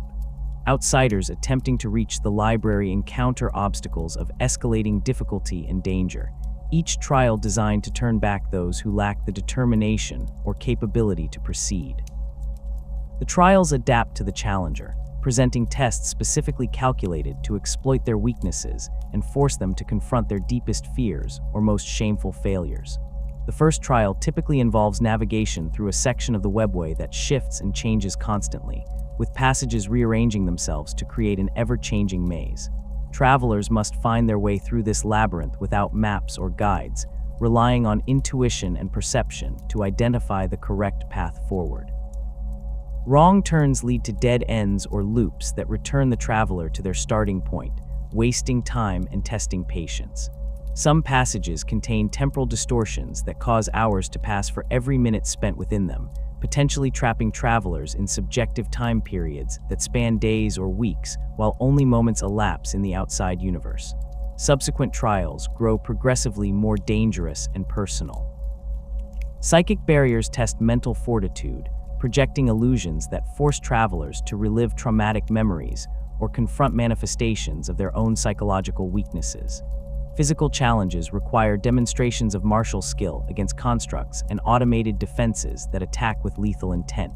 Moral tests present impossible choices where any decision results in apparent harm to innocent parties, forcing travelers to reveal their true character through the options they select. Each trial eliminates a percentage of those who attempt it, with failure often resulting in death or permanent psychological damage rather than simple defeat. The Harlequins who guard the library's approaches serve as the final obstacle before the entrance. These ancient warriors have dedicated their entire existence to protecting the library, spending centuries or millennia patrolling its vicinity and challenging anyone who reaches this final stage.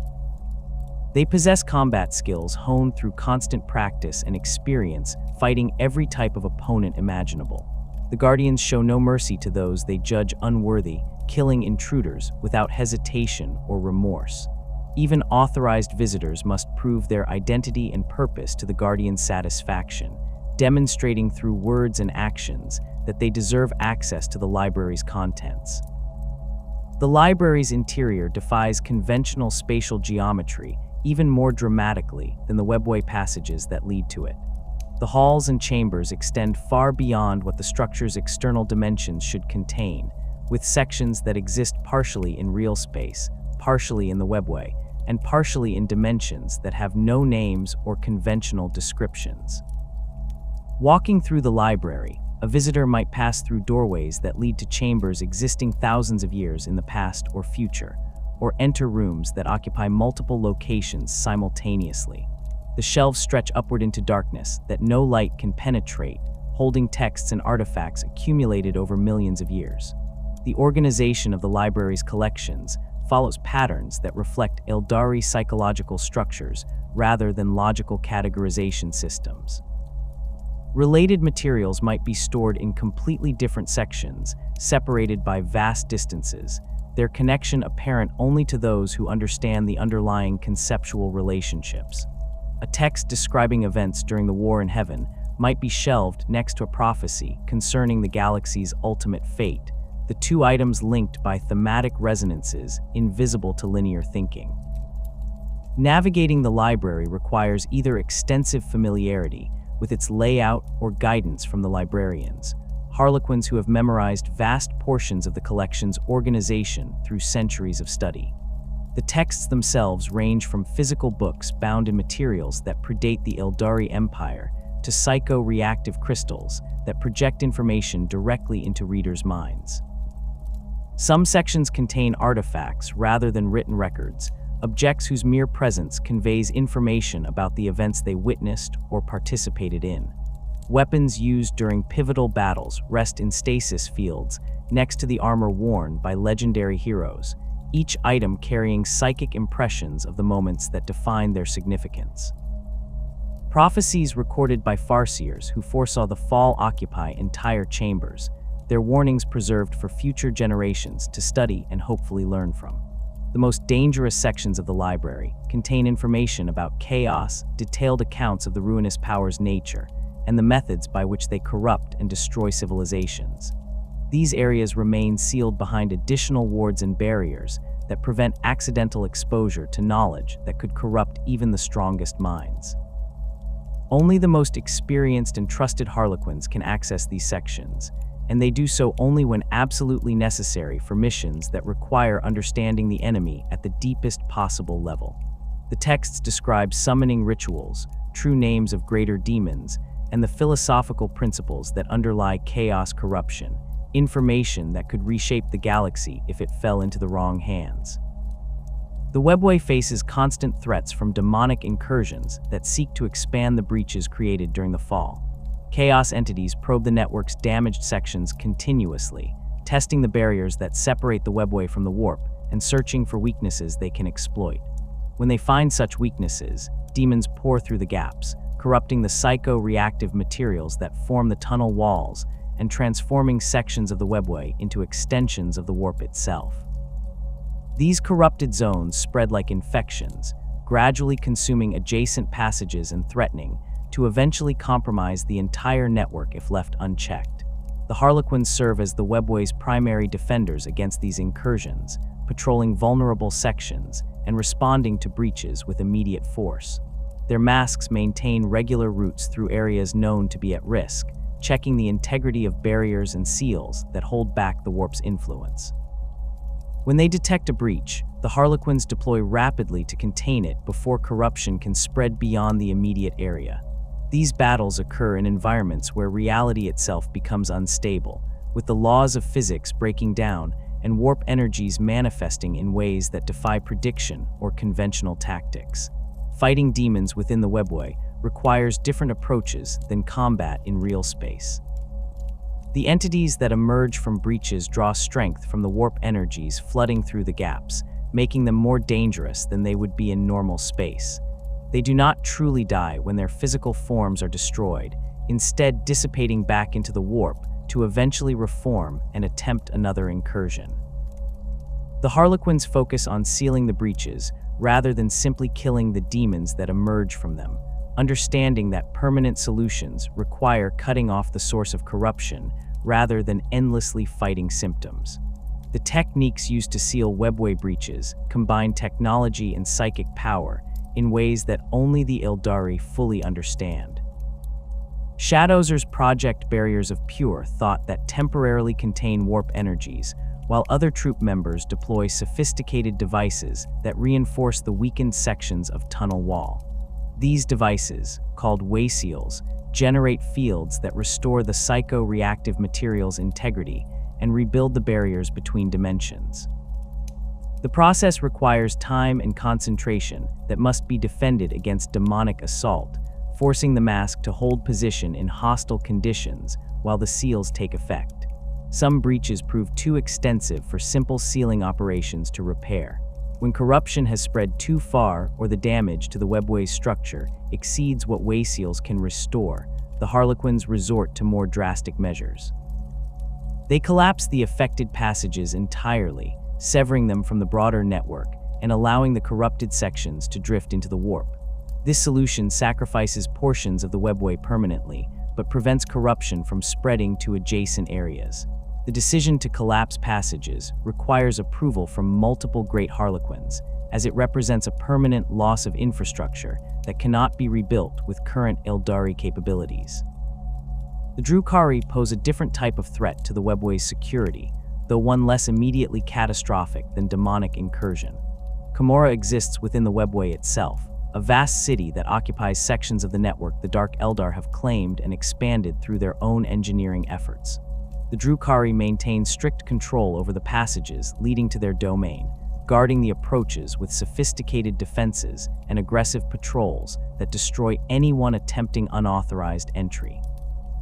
This territorial control creates obstacles for Harlequins traveling through nearby sections, forcing them to either negotiate passage with Drukhari authorities or detour through alternate routes that add time and distance to their journeys.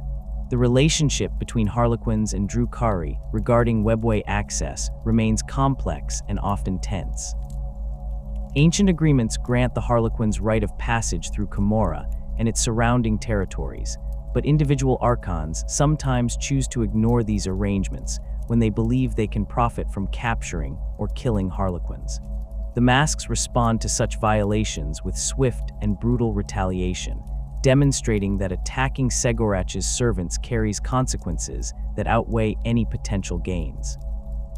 These reprisals serve as reminders to the Dark City that some agreements transcend normal Drukhari power politics and must be respected regardless of personal ambition. The webway's strategic importance to all Aeldari factions cannot be overstated. Without access to this network, the scattered remnants of their civilization would be completely isolated from each other, unable to coordinate responses to threats or maintain even minimal cultural cohesion. The Craftworlds depend on webway routes to communicate with each other and reach maiden worlds they protect. The Drukhari require the network for their raids into real space, as conventional warp travel would expose them to she who thirsts. The Exodites use limited webway access to maintain contact with their Craftworld cousins despite their isolation on distant maiden worlds. The Harlequins understand that protecting the webway means protecting the Aeldari race's future, making their role as guardians of the ancient passages among their most vital responsibilities.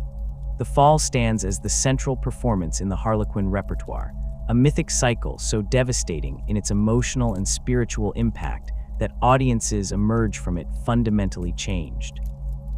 This performance depicts the birth of Slaanesh and the destruction of the Aeldari Empire in exhaustive detail, showing exactly how the greatest civilization the galaxy had ever known collapsed into nightmare within a single catastrophic moment.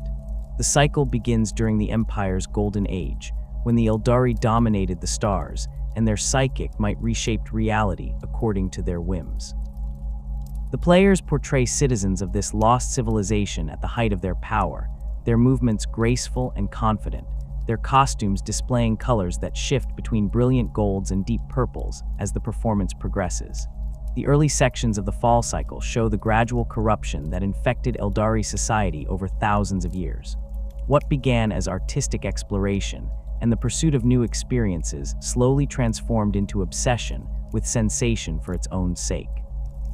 The performances depict pleasure cults forming in the Empire's core worlds, their members pursuing increasingly extreme experiences as normal pleasures lost their appeal. The Harlequins show these developments without judgment or sanitization, portraying the depths of depravity their ancestors embraced with brutal honesty. Audiences watch as the Empire's citizens descend into orgies of violence and excess, their pursuit of sensation consuming everything else, until entire worlds dedicated themselves to nothing but the fulfillment of increasingly twisted desires. The Shadowzer's role becomes crucial as the performance approaches its climax. They project the psychic weight of billions of Aeldari souls spiraling into madness, allowing the audience to feel the mounting pressure in the warp as the collective consciousness of an entire civilization focused itself on sensation and excess. The emotional resonance builds gradually, a mounting sense of doom that grows with each scene as the Empire rushes toward its inevitable destruction.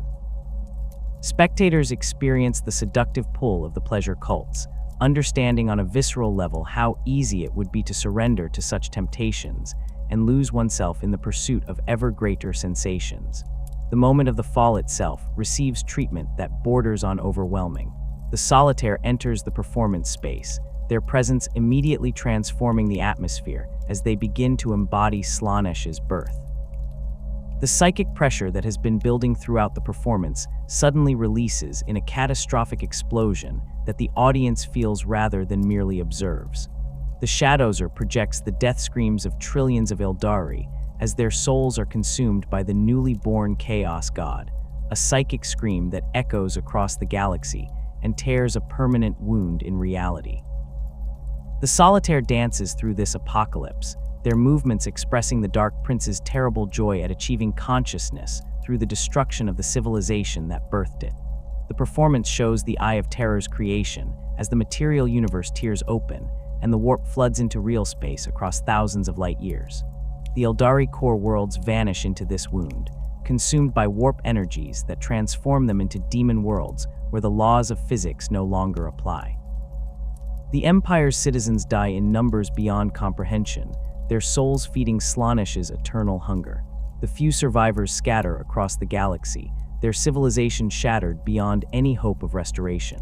The Harlequins depict this catastrophe in precise detail, ensuring that audiences understand exactly what was lost and why it can never be recovered. The final sections of the Fall cycle show the immediate aftermath of the catastrophe.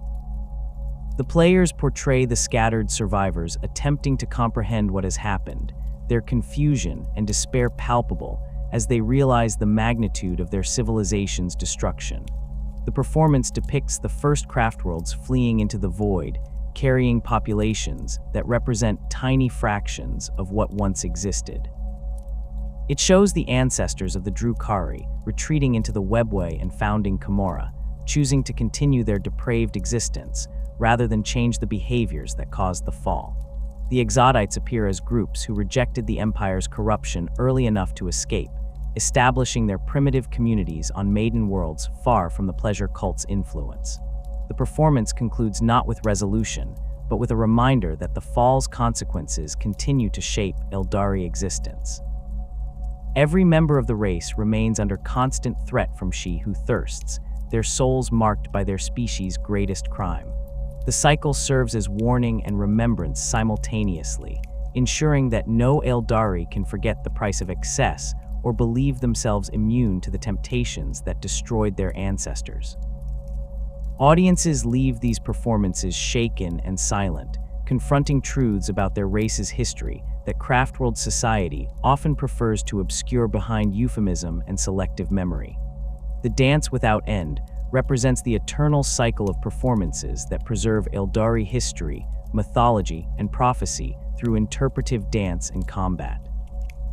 This concept holds that the mythic cycles form a continuous narrative that has no true beginning or ending, with each performance flowing into the next as part of an infinite loop. The Harlequins view themselves as participants in a dance that began millions of years ago and will continue until the galaxy's final days, each generation of performers adding their interpretations while maintaining the fundamental truths the cycles contain. The Dance Without End encompasses every story the Aeldari have ever told themselves, from creation myths explaining their origins to prophecies describing potential futures that have not yet come to pass. The structure of the Dance Without End allows masks to enter the cycle at any point and perform sections in any order depending on their current mission and audience. A troupe might begin with the war in heaven, then jump forward to the fall, before circling back to stories from the Empire's golden age. The performances connect through thematic links and recurring characters that appear across different cycles, creating a web of interconnected narratives that reflect the Aeldari understanding of time as cyclical rather than linear. This non-linear approach confuses audiences from other races, who expect stories to follow chronological progression and reach definitive conclusions. The Aeldari recognize that history repeats itself in patterns that transcend simple cause and effect, with events from the distant past echoing forward into the present and future.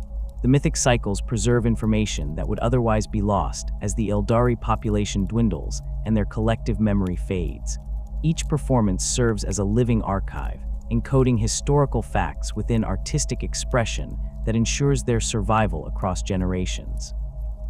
The Harlequins memorize these cycles with perfect accuracy, passing them from experienced performers to new initiates through direct instruction and participation.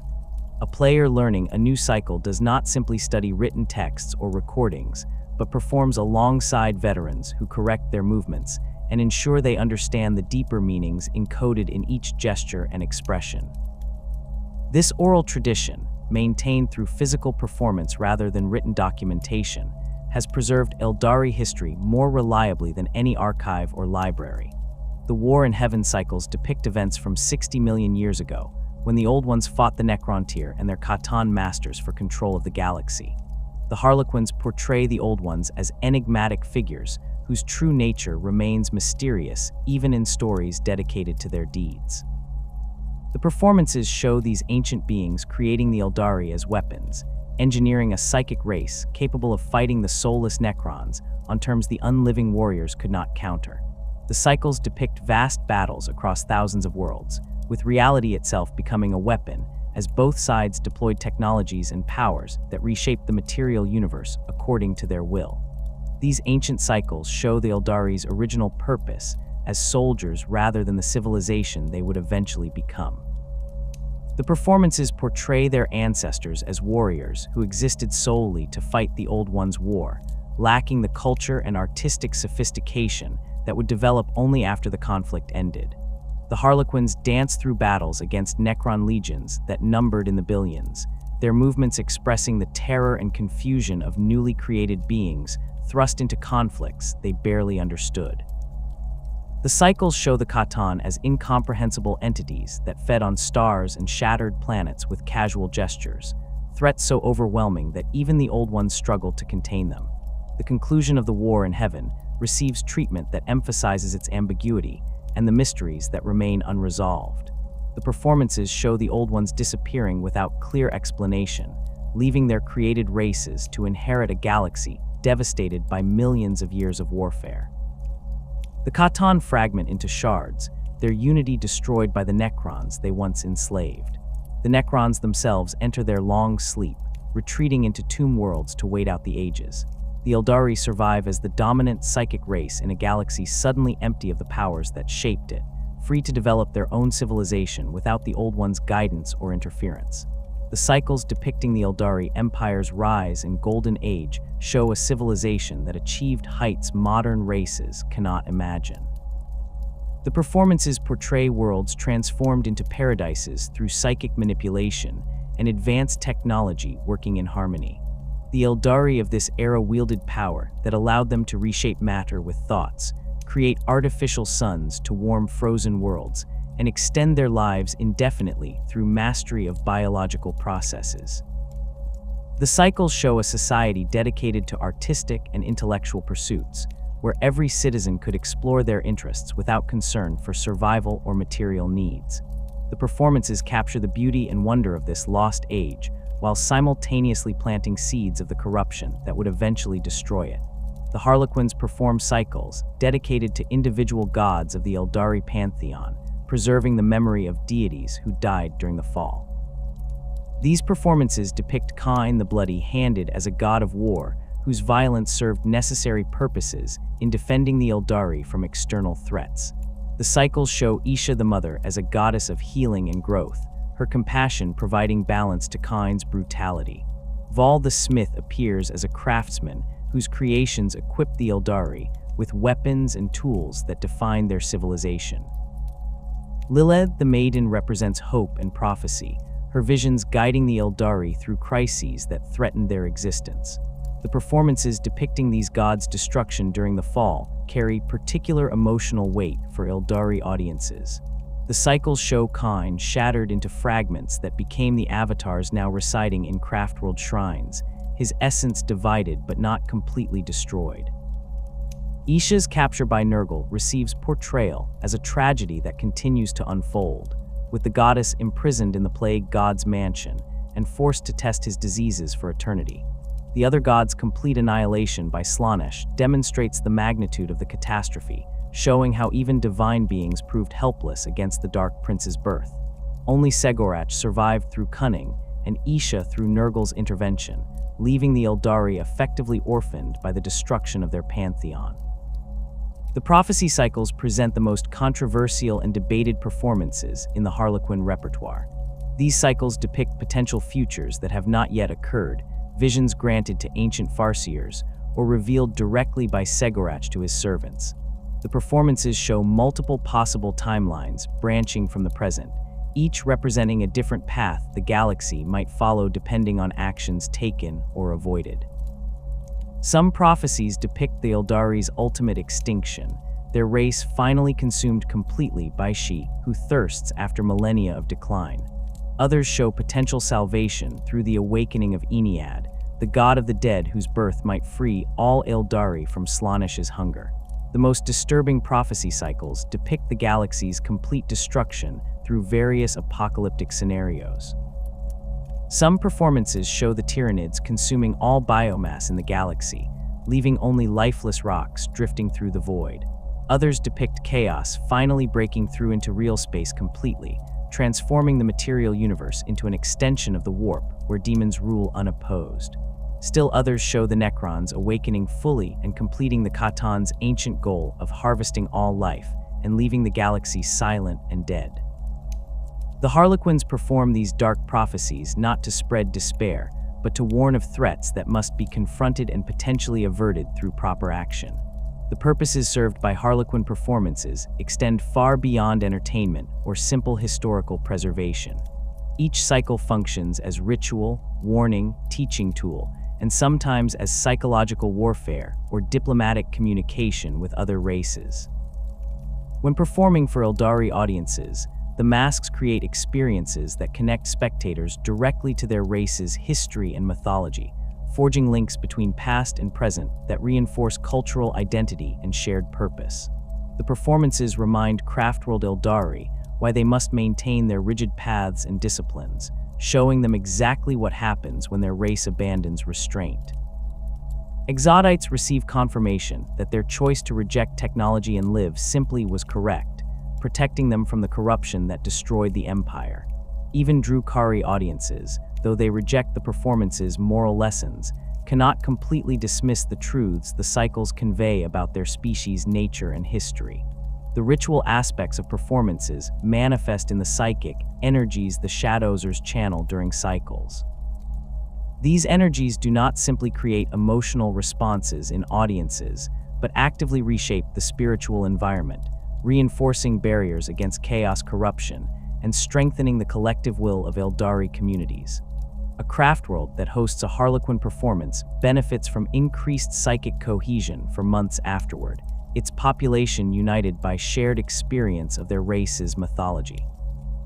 The performances serve as spiritual maintenance that helps preserve Aeldari society against the constant erosion of time and the temptations that destroyed their ancestors.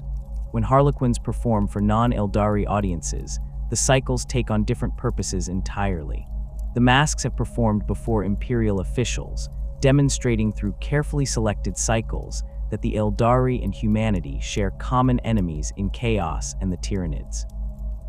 These performances serve diplomatic functions, communicating concepts that would be difficult or impossible to express through normal negotiation. An imperial commander watching a cycle depicting chaos corruption might gain understanding of the threat's true nature that no amount of verbal briefing could convey, potentially leading to cooperation against shared foes.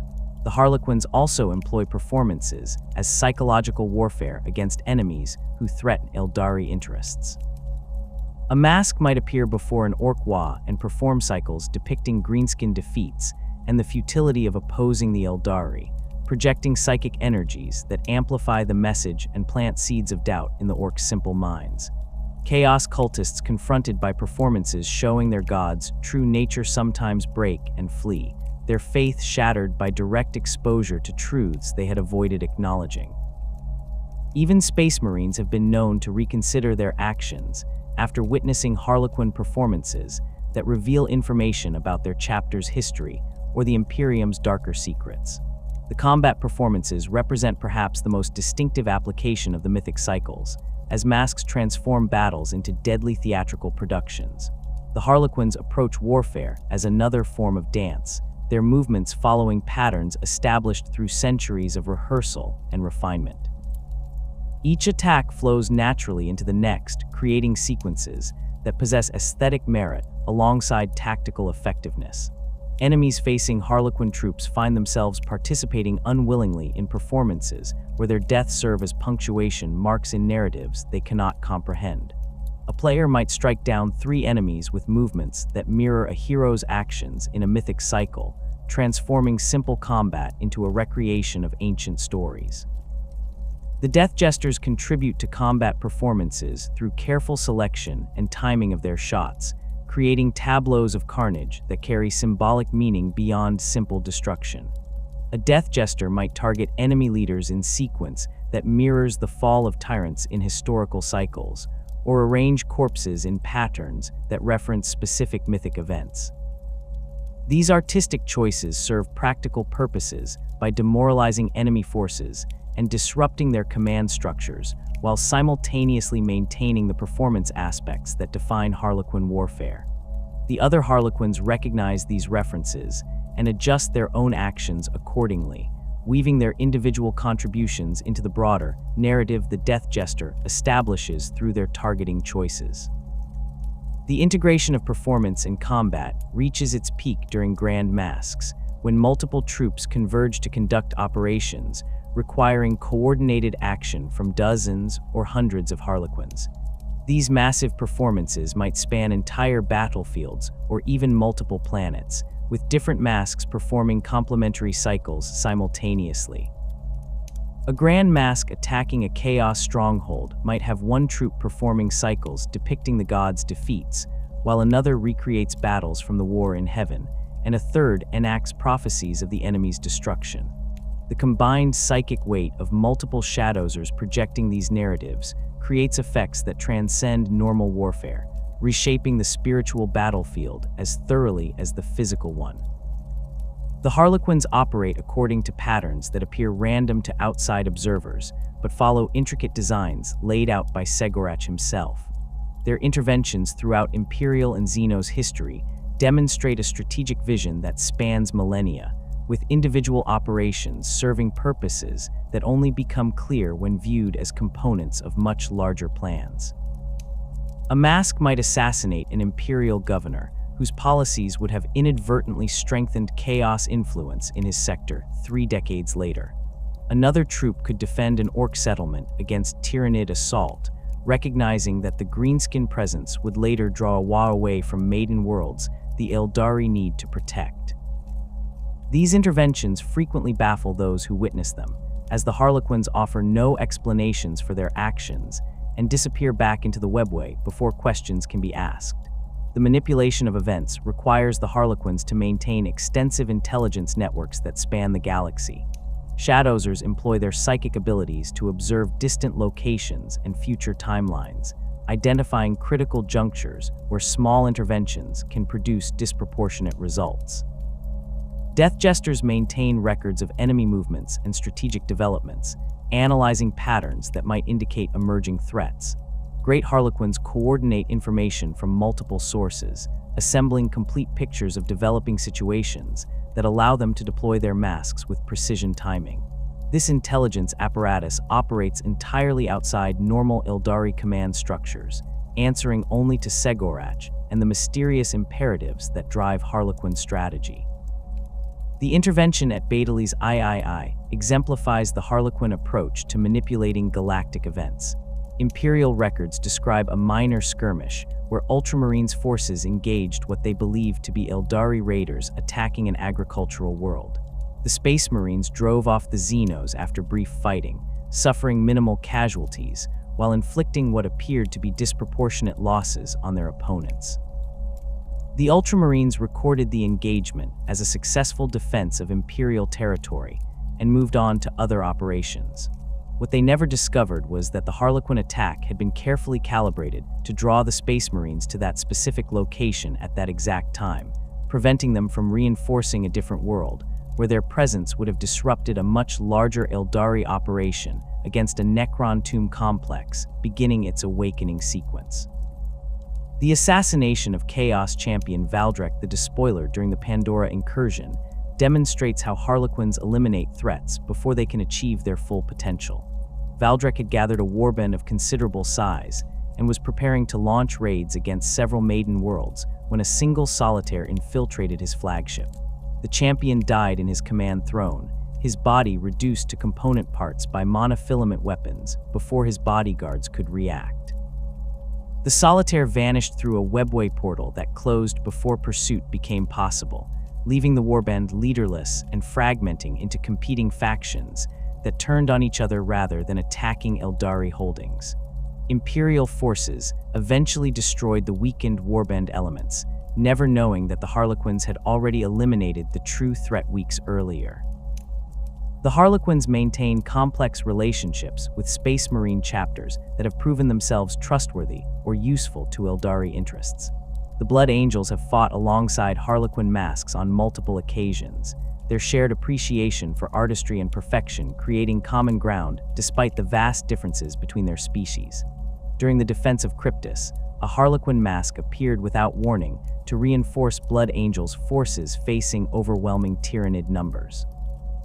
The Harlequins struck at Synapse creatures with surgical precision, disrupting the hive mind's control over lesser organisms and allowing the Space Marines to break the swarm's cohesion. The mask withdrew once the immediate crisis passed, declining the chapter master's invitation to coordinate future operations, but leaving an impression that influenced Blood Angels' attitudes toward the Aeldari for decades afterward. The relationship between Harlequins and the Dark Angels carries more complicated undertones, as both organizations guard secrets they refuse to share with outsiders. Harlequin masks have occasionally provided the Dark Angels with information about fallen angels' locations, though the motives behind these intelligence gifts remain obscure. Some speculate that the Harlequins seek to manipulate the Dark Angels' obsessive hunt for their traitor brethren, using the chapter's single-minded focus to position them where they can serve Aeldari interests without realizing they are being guided. The Dark Angels accept the information while maintaining deep suspicion about Harlequin intentions, creating an alliance built on mutual benefit rather than trust. The Harlequins' willingness to cooperate with Imperial forces extends only as far as shared interests align. They have no loyalty to the Imperium as an institution and view humanity primarily as a younger race whose actions sometimes threaten or support Aeldari survival. When Imperial forces threaten Maiden Worlds or interfere with operations the Harlequins consider vital, the Masks respond with lethal force that demonstrates their combat superiority over even elite human soldiers. The massacre of the Cadian 8th Regiment during the Aeldari incident serves as a stark reminder that Harlequin cooperation cannot be assumed or demanded. The regiment had established positions on a world the Imperials believed uninhabited, not recognizing the ancient Aeldari ruins they used as fortifications. A single mask eliminated the entire regiment in less than an hour, leaving no survivors to report what had killed them. Cooperation with other Xenos races occurs even more rarely than alliances with Imperial forces, as most alien species lack the sophistication necessary for the Harlequins to communicate their intentions effectively. The Tau have encountered Harlequin masks on several occasions, their responses ranging from confusion to hostility depending on the circumstances. During the Damocles Gulf Crusade, Harlequins appeared to both Imperial and Tau forces at different times, their interventions seemingly designed to prolong the conflict rather than support either side. Analysis of these actions suggests the Harlequins sought to keep both forces occupied with each other, while Aeldari forces addressed threats elsewhere, though the Tau never understood the strategic manipulation they experienced. The Orcs present unique challenges for Harlequin operations due to their simple psychology and resistance to subtle manipulation. Greenskin culture lacks the complexity necessary for performances to convey meaningful messages, and their enthusiasm for violence makes them difficult to redirect through anything except superior force. Despite these limitations, Harlequins have successfully manipulated Orquois on multiple occasions by eliminating key warbosses at critical moments. The death of Warlord Gozkul's Lieutenant Nazdreg during the Third War for Armageddon came at Harlequin hands, though Imperial forces claimed credit for the kill. Nazdreg's death disrupted Greenskin coordination during a crucial phase of the campaign, potentially preventing the Orcs from overwhelming Imperial defenses and threatening nearby Aeldari holdings. The Necrons represent perhaps the greatest threat the Harlequins regularly engage, as the awakening tomb worlds pose existential dangers to all organic life in the galaxy. The ancient enmity between Aeldari and Necrons, dating back to the War in Heaven, ensures that Harlequin operations against the unliving warriors receive high priority and significant resources. Masks have destroyed multiple tomb worlds before their full complements could awaken, infiltrating through webway portals and planting sophisticated explosives that trigger catastrophic failures in stasis systems. These operations require perfect timing and execution, as awakened Necron forces possess firepower and resilience that make direct combat extremely costly, even for Harlequins. The raid on the tomb world of Saranin demonstrates both the effectiveness and risks of Harlequin operations against Necron holdings. 3 masks coordinated their assault through separate webway portals, striking simultaneously at critical infrastructure nodes, while the tomb's defenders remained in stasis. The Harlequins planted gravitational implosion, devices that would collapse the tomb's chambers and crush the sleeping Necrons under millions of tons of rock. The operation proceeded flawlessly until a Necron overlord awakened prematurely, triggering defensive protocols that activated warrior phalanxes throughout the complex. The Harlequins fought a desperate retreat, losing nearly a third of their combined forces before escaping through their portals. The implosion devices activated as planned, destroying the tomb world, but at a cost that left the surviving masks severely weakened. The Harlequins maintain particularly intense focus on preventing Necron access to webway portals, understanding that the ancient race's technology could allow them to compromise the network's integrity. Several Necron overlords have attempted to map and exploit webway passages near their tomb worlds, seeking to gain the strategic mobility such access would provide. Harlequin masks respond to these attempts with overwhelming force, deploying multiple troops to eliminate Necron forces before they can establish permanent positions within the webway. The Battle of the Dolmen Gates saw 5 masks converge on a Necron expedition, attempting to activate ancient portals that connected their tomb complex to the webway. The Harlequins destroyed the Necron force completely and collapsed the portals, accepting significant casualties to ensure the unliving warriors gained no foothold in the ancient network. The involvement of Harlequins in the Inari movement represents one of the most significant strategic shifts in their recent history. When Yvraine awakened as the prophet of Ennead during the fall of Cadia, some masks immediately pledged their support to the nascent god of the dead. These Harlequins see in Ennead a potential path to salvation for all Aeldari, a way to finally break Slaanesh's hold on their race and restore something approaching their former glory. The alliance between Harlequins and Inari allows for coordination between groups that would normally operate independently, creating combined forces that possess capabilities neither faction could achieve alone. The Great Harlequin, known as the Veiled Path, serves as the primary liaison between Cegorach's followers and the Inari, though his true allegiances remain as mysterious as everything else about Harlequin leadership.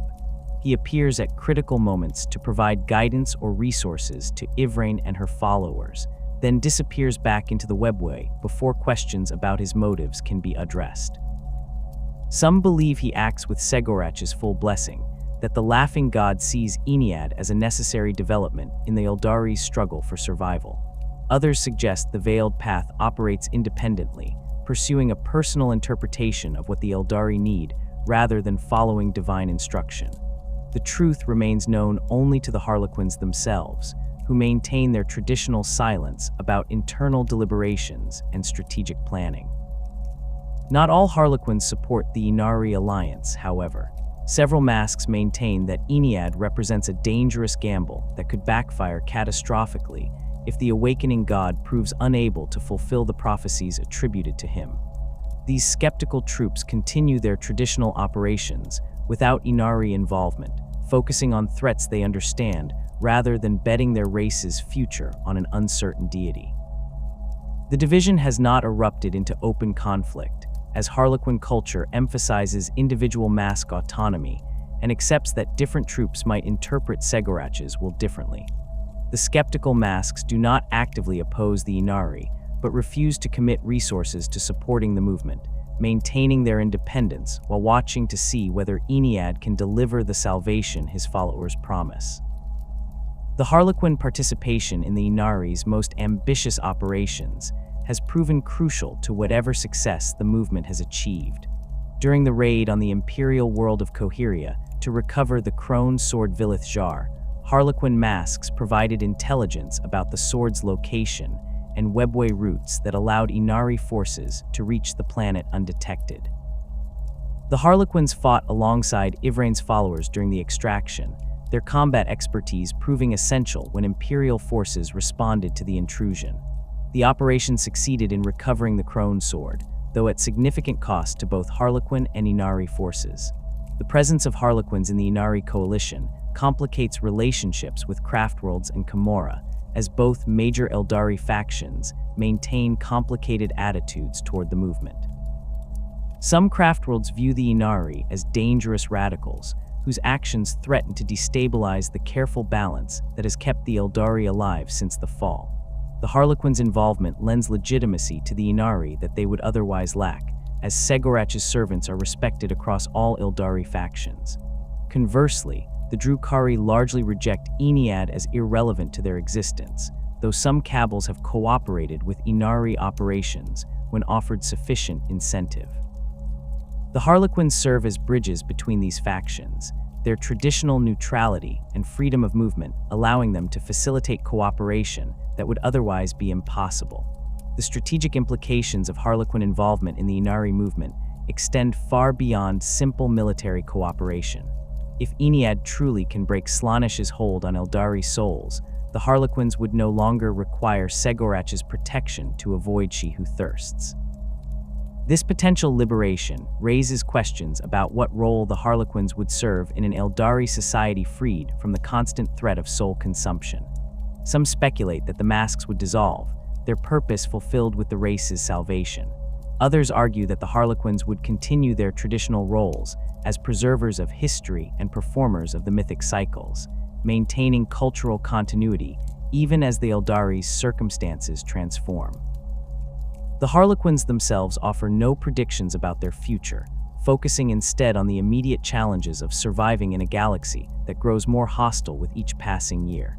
The awakening of Ennead remains incomplete, requiring the collection of crone swords scattered across the galaxy and the fulfillment of prophecies whose details remain disputed even among the Inari. The Harlequins contribute to these efforts through their unmatched knowledge of the webway and their access to the Black Library's archives. Ancient texts within the library contain references to the crone sword's locations and the rituals necessary for Ennead's full awakening, information the Harlequins share selectively with Ivrain and her inner circle.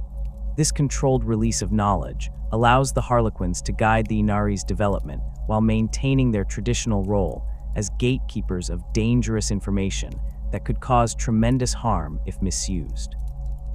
The Harlequins' shadow war against chaos continues regardless of their involvement with the Inari, as the threat posed by the ruinous powers transcends any single strategic initiative. Masks hunt chaos cultists across the galaxy, eliminating threats before they can achieve critical mass and attract demonic attention. The Harlequins possess knowledge of chaos corruption patterns that allows them to identify emerging threats long before they become obvious to other factions. A cult that has just begun recruiting on an isolated Imperial world might find itself targeted by Harlequins, who recognized the danger months earlier through divination and intelligence analysis. These preemptive strikes prevent countless demonic incursions and save populations that never know how close they came to damnation. The ultimate purpose driving every Harlequin action remains shrouded in mystery that even they may not fully comprehend. Cegorach's plan, if such a singular design exists, operates across timescales that dwarf individual lifetimes or even the spans of civilizations. The Laughing God survived the fall through trickery and misdirection, hiding in the webway's deepest recesses while Slaanesh consumed the rest of the Pantheon. This survival through cunning rather than power defines the approach the Harlequins take to their race's salvation. They do not seek to destroy She Who Thirsts through direct confrontation, understanding that such an approach would be suicidal. Instead, they work toward goals that appear disconnected or even contradictory to outside observers, but presumably form components of a strategy so complex that only a god could conceive it fully. The defeat of Slaanesh represents the ultimate objective toward which all Harlequin efforts theoretically direct themselves, though the mechanisms by which this might be achieved remain unclear even to the great Harlequins who lead the masks. Some believe that Ennead's awakening will provide the weapon necessary to wound or destroy the Dark Prince, freeing the Aeldari from the constant threat of soul consumption. Others suggest that Cegorach seeks to trick Slaanesh into some form of trap or prison, using the same cunning that allowed him to escape the fall to ensnare the Chaos God. Still others propose that the Laughing God works toward fragmenting Slaanesh's power base by denying the Dark Prince new souls to consume, gradually starving the entity over millennia until it weakens sufficiently for other gods to destroy it. The Harlequins' relationship with the Craftworlds reflects this long-term strategic thinking. By performing the mythic cycles and maintaining Aeldari cultural memory, they ensure that the scattered remnants of their civilization retain cohesion despite being separated across the galaxy. A race that forgets its history and loses its shared identity becomes vulnerable to the same corruption that caused the fall, as individuals lacking cultural anchors prove more susceptible to chaos influence. The Harlequins serve as living repositories of everything the Aeldari have been and might become again, preserving not just historical facts, but the emotional and spiritual connections that define their species. This preservation work may appear less dramatic than military operations against chaos forces, but it proves equally vital to the race's long-term survival. the manipulation of events across the galaxy serves purposes that extend beyond immediate tactical advantages. When a Harlequin mask assassinates a rising Chaos champion or destroys a Necron tomb world before it fully awakens, they eliminate threats that would have complicated the Aeldari's situation years or decades later. These interventions create favorable conditions for future operations while denying enemies opportunities to strengthen their positions. The cumulative effect of thousands of such actions over millennia shapes the strategic landscape in ways that benefit the Aeldari, though the specific mechanisms remain invisible to those lacking the Harlequin's perspective on temporal causality and strategic planning. The relationship between Cegorach and the other surviving Aeldari gods adds layers of complexity to the Harlequin's mission. Isha remains imprisoned in Nurgle's mansion within the warp, forced to test the plague god's diseases for eternity. The Harlequins cannot directly rescue her, as penetrating Nurgle's domain would require power they do not possess. Instead, they work to ensure that her sacrifice was not meaningless by protecting the Aeldari civilization she once nurtured. Some mythic cycles depict Isha as a goddess who will eventually return to her people, though whether this represents genuine prophecy or simply hopeful mythology remains unknown.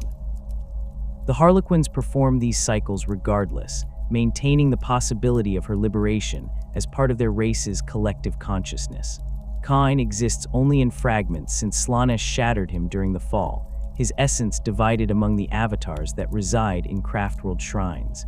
Each avatar represents a portion of the war god's power, capable of manifesting when the Craftworld faces existential threats.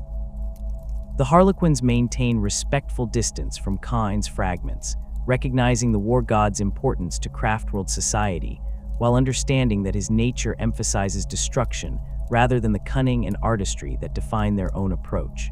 When avatars awaken and march to war, Harlequin masks sometimes fight alongside them, though the two groups rarely coordinate closely due to fundamental differences in their methodologies and objectives. The relationship between Cegorach and Kain's fragments carries historical weight that predates the fall by millions of years. Ancient mythic cycles depict conflicts between the Laughing God and the Bloody-Handed God, their opposing natures creating tensions within the Aeldari pantheon. Kain represented direct action and martial prowess, solving problems through violence and intimidation. Cegorach embodied indirect approaches and clever solutions, achieving objectives through misdirection and manipulation rather than brute force. These philosophical differences did not prevent the gods from cooperating when necessary, but they established patterns that continue to influence how their respective followers interact in the present day. Ennead represents the newest addition to Aeldari divine politics, a god still in the process of awakening whose ultimate nature and capabilities remain uncertain. The prophecies surrounding Ennead suggest that this god of the dead might possess the power to challenge Slaanesh directly, offering the Aeldari their first genuine hope of breaking free from she who thirsts eternal hunger. The Harlequins who support the Inari movement believe that Cegorach and Ennead work toward complementary goals, with the Laughing God's cunning and the God of the Dead's raw power combining to create possibilities that neither deity could achieve independently. This interpretation suggests that Cegorach has been preparing the ground for Ennead's emergence for millennia, manipulating events to ensure that the awakening god would find the Aeldari race still viable and capable of serving as his power base. Other Harlequins maintain skepticism about Ennead's role in their race's salvation. They point out that prophecies concerning the god of the dead remain vague and contradictory, with different interpretations suggesting vastly different outcomes. Some versions of the prophecy indicate that Ennead's awakening requires the death of every living Aeldari, their souls combining to birth the new god in a process that would mirror the fall itself. Other interpretations suggest that Ennead can achieve full consciousness through the collection of crone swords and the performance of specific rituals, allowing the god to manifest without requiring racial extinction.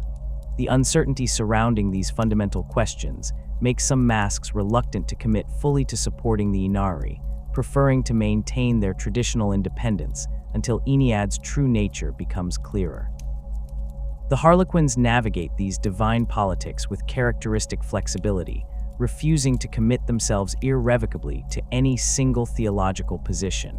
Individual masks make their own decisions about supporting the Aeldari or maintaining skeptical distance, while the broader Harlequin organization remains officially neutral. This approach allows them to adapt as circumstances develop, shifting resources toward whichever strategy appears most promising without betting their entire race's future on uncertain prophecies. The great Harlequins communicate with each other through methods that remain mysterious to outsiders, coordinating their independent actions enough to avoid working at cross purposes while maintaining the autonomy that defines Harlequin culture. The prophecies preserved in the Black Library and encoded within mythic cycles provide the Harlequins with frameworks for understanding potential futures, though interpreting these visions correctly proves extraordinarily difficult. Aeldari prophecy operates through probability rather than certainty, showing possible outcomes that might occur if specific conditions are met or avoided. A single decision or action can shift entire timelines, transforming futures that appeared inevitable into alternatives that never manifest. The Harlequins study these prophecies constantly, attempting to identify critical junctures where their interventions might guide events toward favorable outcomes while steering away from catastrophic possibilities. The darkest prophecies depict the Aeldari's complete extinction through various mechanisms. Some visions show Slaanesh finally consuming every remaining Aeldari soul, the Dark Prince's hunger satisfied at last as the species that birthed the Chaos God disappears entirely. Other prophecies depict the Tyranids overwhelming all resistance and devouring every Craftworld and Maiden World, leaving no survivors to carry on Aeldari civilization.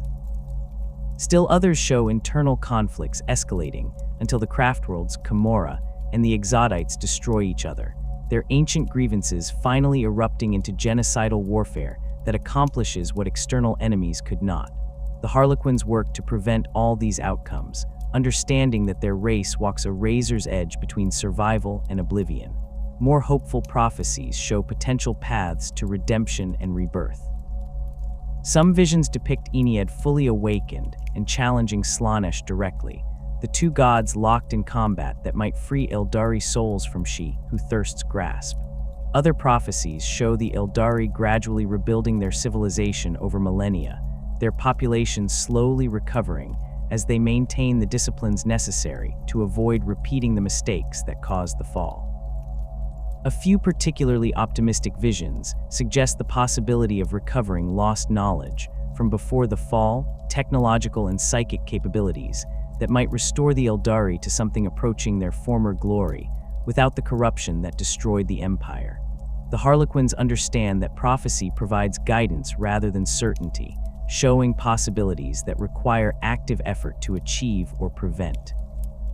They do not passively wait for favorable futures to manifest, but work constantly to create conditions that make positive outcomes more likely. This proactive approach to prophecy distinguishes them from some Craftworld farseers who become paralyzed by visions of potential disasters, unable to act decisively because every choice carries risks of catastrophic consequences. The Harlequins embrace uncertainty as fundamental to existence, trusting in Cegorach's cunning and their own skills to navigate whatever challenges emerge. The concept of hope remains central to the Harlequin mission, despite the grim realities facing their race. The Aeldari have every reason to despair, their civilization reduced to scattered remnants constantly threatened by enemies that vastly outnumber them. The Craftworlds drift through the void with populations that dwindle with each passing century, their rigid social structures barely maintaining cohesion against internal tensions and external threats. Camorra survives through predation and cruelty that perpetuates the very behaviors that caused the fall, offering no genuine path toward redemption. The Exodites live primitively on isolated worlds, deliberately limiting their own capabilities to avoid corruption, but leaving themselves vulnerable to enemies with superior technology. Against this backdrop of decline and desperation, the Harlequins maintain that salvation remains possible. Their performances remind all Aeldari that their race once achieved greatness, that they possess capabilities other species cannot match, and that their current circumstances do not represent inevitable destiny. The mythic cycles show both the heights the Aeldari reached and the depths to which they fell, demonstrating that their fate remains in their own hands rather than predetermined by external forces. This message of agency and possibility proves crucial to maintaining Aeldari morale across all factions, providing psychological foundations that prevent complete collapse into nihilism or despair. The fact that Cegorach survived the fall through cunning rather than power carries particular significance for this message of hope. The Laughing God demonstrated that intelligence and adaptability can overcome threats that brute force cannot defeat. Slaanesh consumed gods of war and craftsmanship, entities whose power vastly exceeded anything the Aeldari currently possess, but failed to catch the trickster who hid in places she who thirsts could not reach.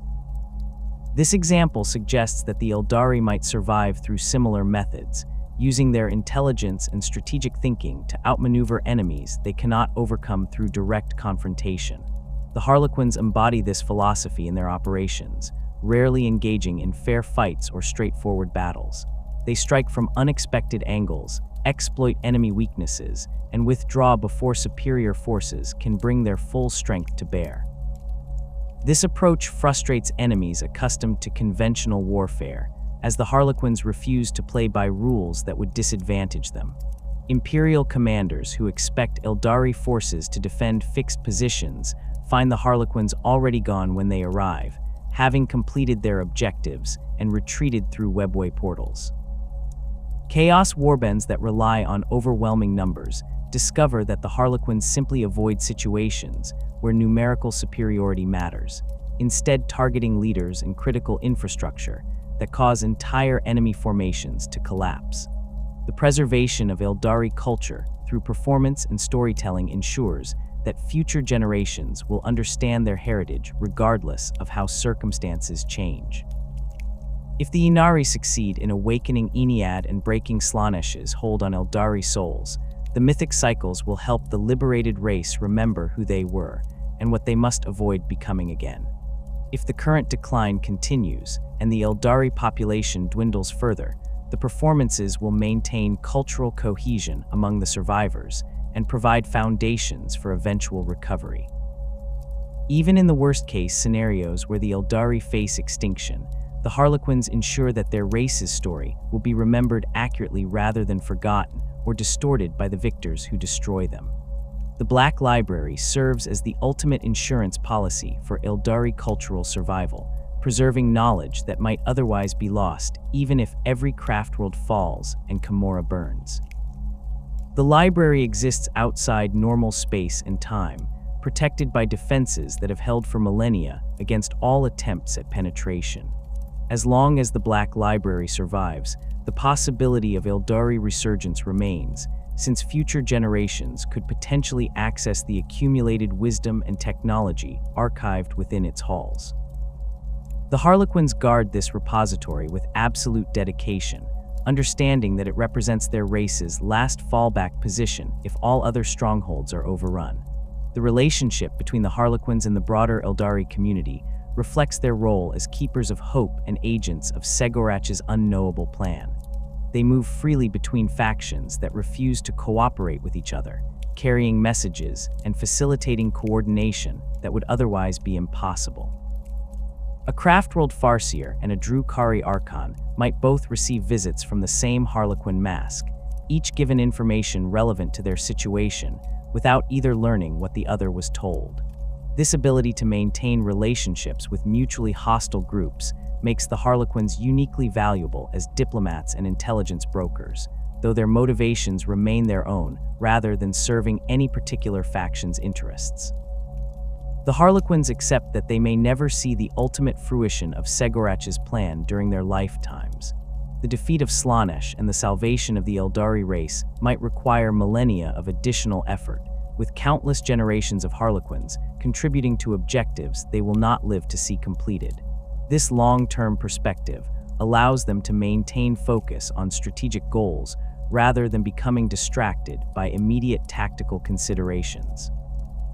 They plant seeds that might not bear fruit for centuries, eliminate threats that would not have manifested for decades, and preserve knowledge that might not prove relevant until long after they have joined Cegorach in the hidden places of the webway.